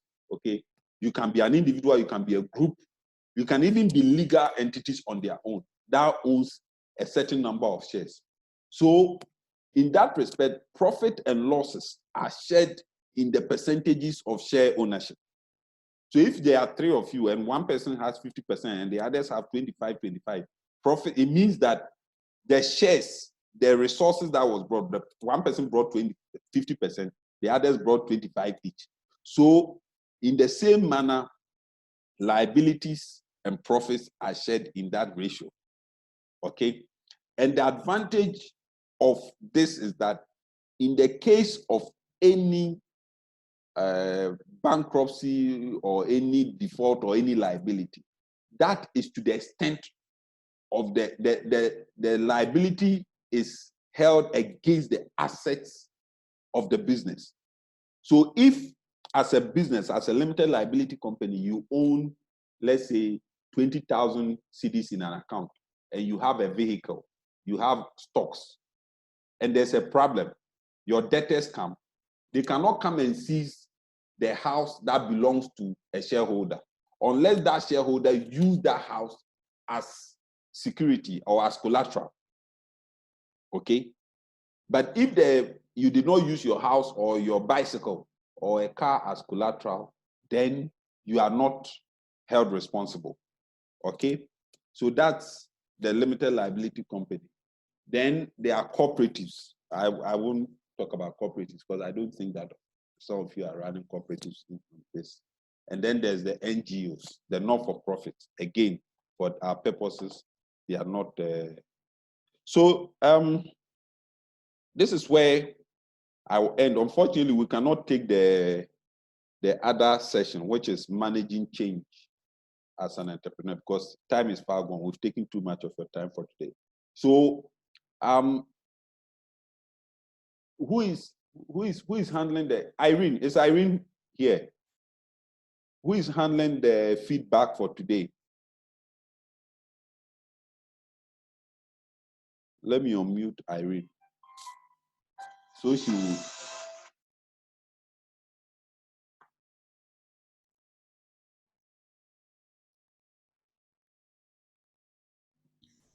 Irene. Yeah, I'm here. Okay, so if you can take the feedback and the wrap up, we are done for today. We couldn't do the managing change and handling change. Tomorrow morning, I'll try and run that quickly before we go on to the next session. So if you can wrap up, and then we can, in terms of feedback, I can unmute the mic so people can share their views verbally. It doesn't have to be typed. Then we call it quick for today. So basically what we will need you to do, which Irene would facilitate, is your reflections on today. Any insights that you learned, what went well, what didn't go well, what could be improved, any new questions. So the floor is open, Irene, so that you can. So I'm going to unmute all of you, and then. Please, once you've been unmuted, mute yourself. Mute yourself so that.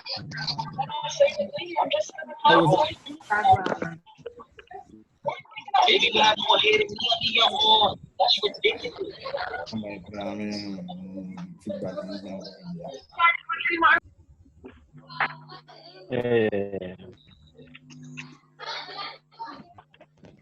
Okay, so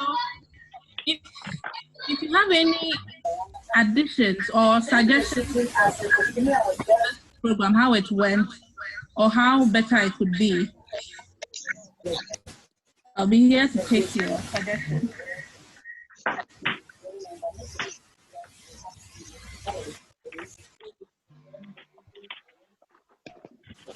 If you want to talk, there is a hand-raising icon in participants. Okay, so when you tap on participants, below the tab, there's raise hand. So if you raise your hand, I'll call you to talk.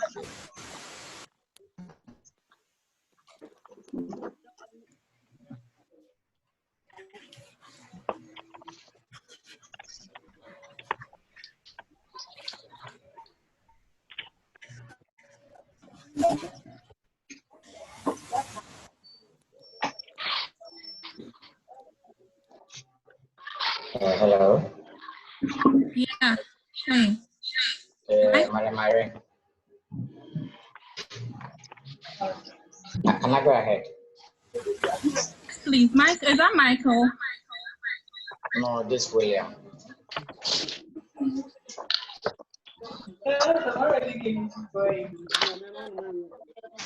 Okay, William. Yes, please. Please go ahead. Okay. First of all, my suggestion, I asked the question by being here. Feedback. Is this going to be uploaded on YouTube? Because at a point, my internet didn't allow me to listen all throughout the way like I would have wished. Yes, we are going to upload this on YouTube, on our YouTube channel. And are you on the WhatsApp group? Yes, please. Yes, so we are going to post the link when we upload it. So yeah, definitely we'll upload on our YouTube channel. Thanks. That would be great.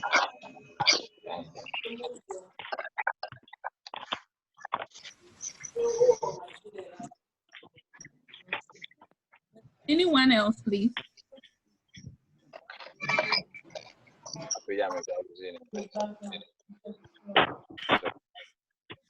Okay, there's Minta. Prince, you can go ahead. Okay, first of all, I'll congratulate you for the wonderful workshop that you brought for us. We are very much happy for the wonderful things that you've done for us. And secondly, my problem is with the internet. Come again. We are having a problem with the internet because there's a certain time, that the line will just go off whereby we will not hear anything. Okay, so we are leaving. And then I'm a student from EAC2. My name is Minta Prince. I'm a student from EAC2. What my colleagues are also putting on board is they are saying they are saying that the consumption is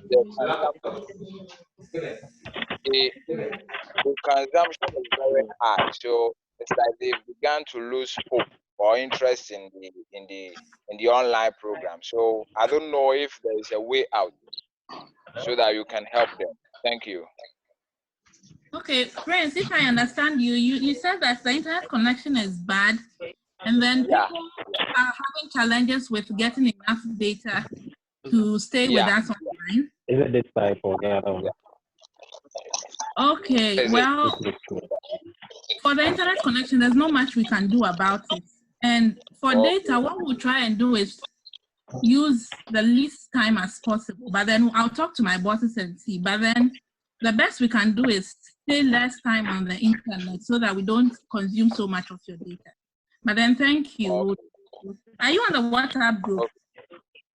Yes, I'm in the WhatsApp group. I'm a student in EAC, Agribusiness college. Okay. Yeah. Thanks a lot. So, you are welcome. Okay, don't call. This type or the other one? Don't call. You can unmute yourself and make a suggestion.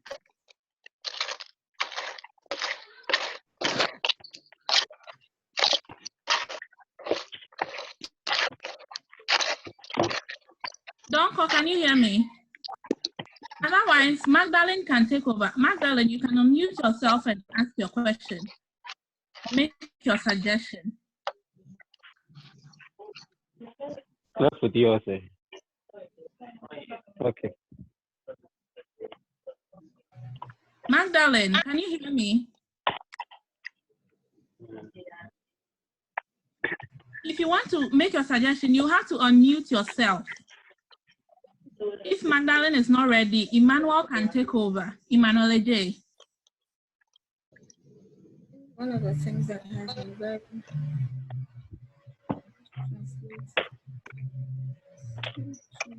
Otherwise, Michael J, you are muted and you have your hand up, so you can talk now. Hello. Michael. Hello. Yes. Yeah, hello. Hello, Michael. Yeah, Michael speaking. Can you hear? Yes. Yes, thank you very much. Yeah, I just wanted to make a little contribution. Okay. This program of horticulture, I know like most people may not be likely to go on the next stage, on the next step, or may not be selected for the next stage. So I wish like maybe you could training on like the vegetable farming. I don't not get opportunity in the incubation. Incubation. Then they can get some hand practice in how to make some vegetable farming. When I look through the I realize that there's nothing like you giving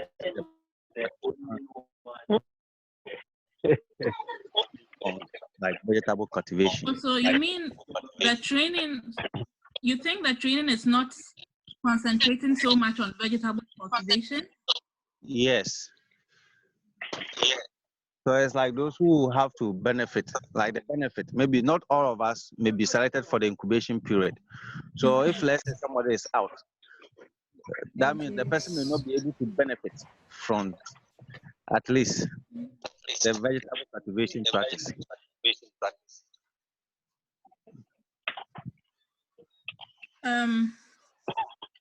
So I you hope mean to include that. So So that you, like, you hope that we include a model on that model. technical vegetable cultivation. We've had previous models, but then you know, we are setting you up to bring up a business. So it has to be stages. We have to set things first before we get into the technical issues. But then, yeah, we'll consider that and then see what we can do. Okay. Yes, and usually for our cultivation training, it's best done on the field. And so on over the internet, we didn't find it very useful to bring an expert to show you how to do planting. Okay.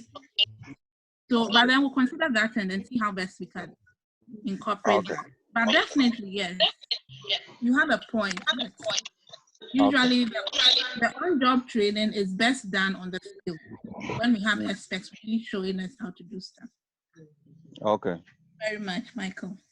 All right. Okay, I have Mercy. Okay. Hi, can you hear me? Hello, please, can you hear me? Yes, I can, very clearly. Okay, so mine is a compliment. I would like to congratulate your team for putting this together.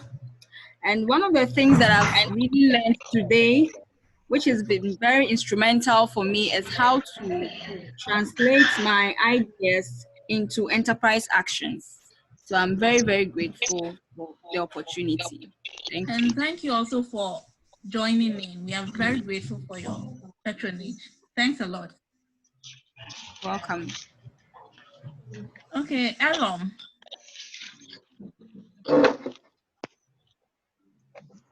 Elom Hayes, you can unmute yourself before making your suggestion.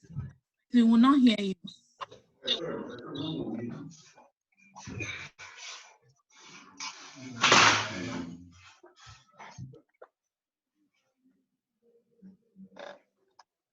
If Magdalene is still available to talk, Magdalene, you can unmute yourself and then make your suggestion too.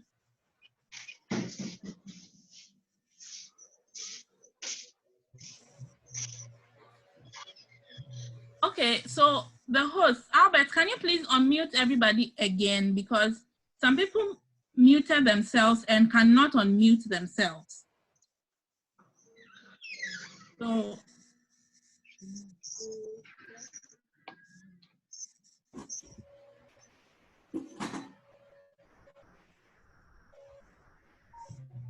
Hello, Irene, can you hear me?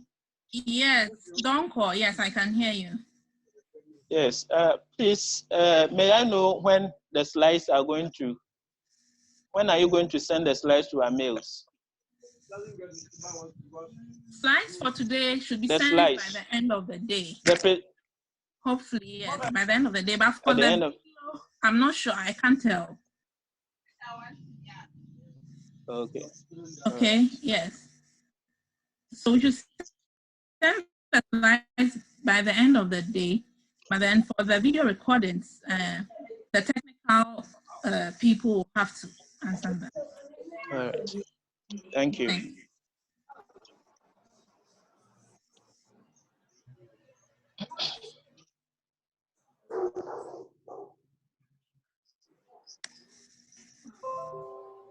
Can the host unmute everybody, please? Because some people seem to be muted and they cannot unmute themselves. In the meantime, you can type your question or your suggestion. I'll be here to read them.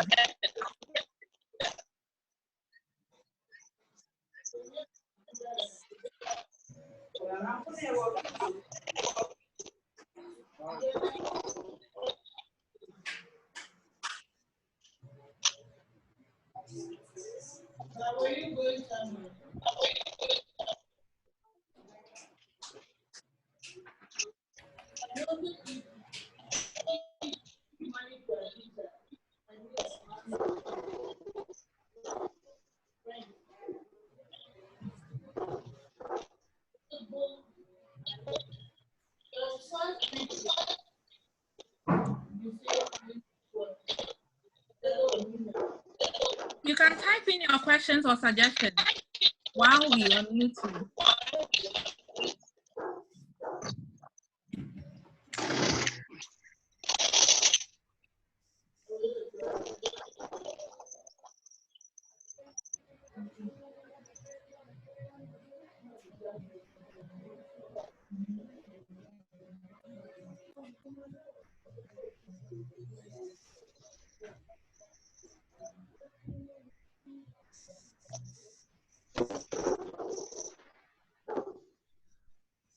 Okay. I'll give everybody 5 minutes. If there's nothing else, I'll wrap up and then we'll all have to leave.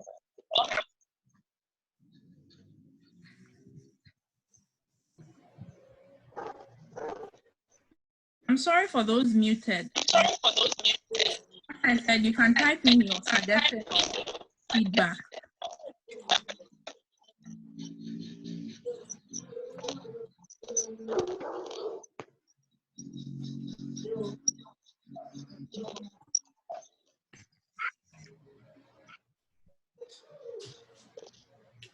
So somebody want to thank our facilitator for the great insights.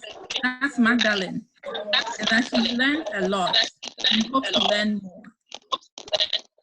And her suggestion is that we be on time for the remaining of the day, so that we can close on time.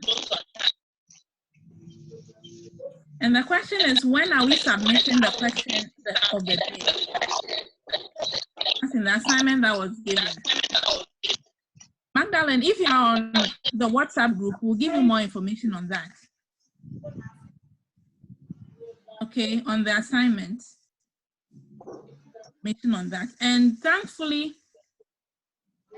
it looks like we've all figured out how to use Zoom. So tomorrow we should be able to start on time. Okay, thank you a lot.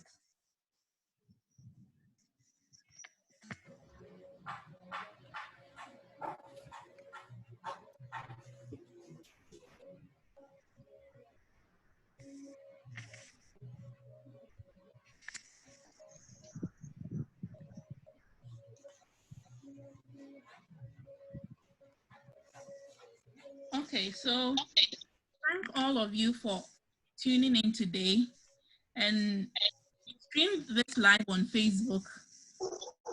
I'm going to drop a video on our YouTube channel, which will be sent.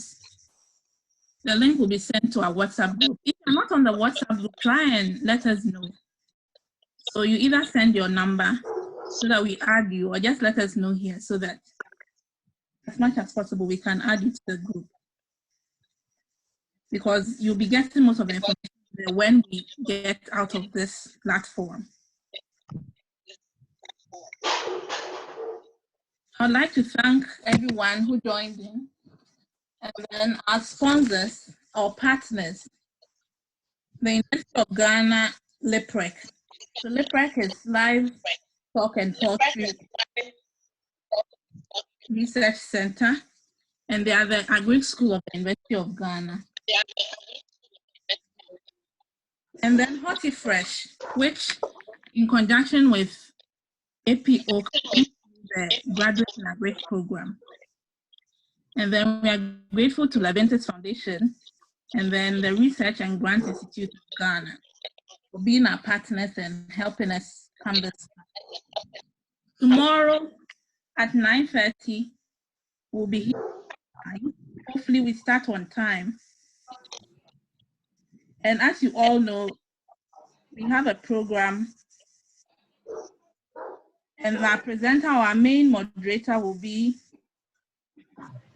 Jen. Tell her on the other side. Albert is going to continue, and then I hope that you all come in on time. So thank you very much. I don't know if Portia or Albert have anything else to add.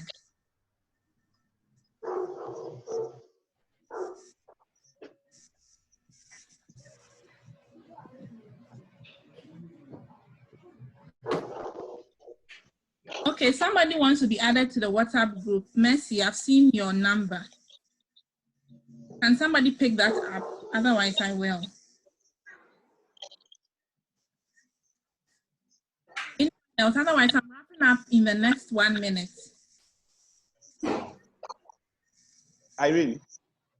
Yes, Albert. Yes. Sorry, I was a bit disorganized. You asked the Okay. You asked a question. Yeah, I asked if you had anything else to add. Okay. Let me add that I'm quite impressed with the level of participation and the engagement from all the participants. I'm very much impressed. So let's keep the energy up. Tomorrow, tomorrow, all the technical issues I think we've resolved it. So tomorrow we'll start on time. There will be no speeches in the beginning, so we'll just start. So Irene, you see, you'll be moderating, right? Yes. So what we do is that Nana will be out. Yeah, Nana was supposed to moderate, but yes. Yeah. Yes. So once we start, you set the context by the review and the expectations, then we go on. Okay. So tomorrow will be very fast. But thanks for your participation and for your engagement. I hope it's been a useful day. Yes, thank you very much, all of you. So have a good So you can, have a good one. Bye-bye for now. Bye. Bye. So you can all check out. Yeah. And then see you tomorrow. Thank you very much.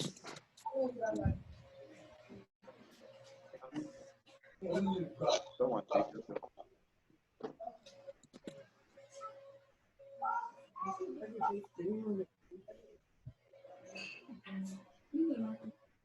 Oh,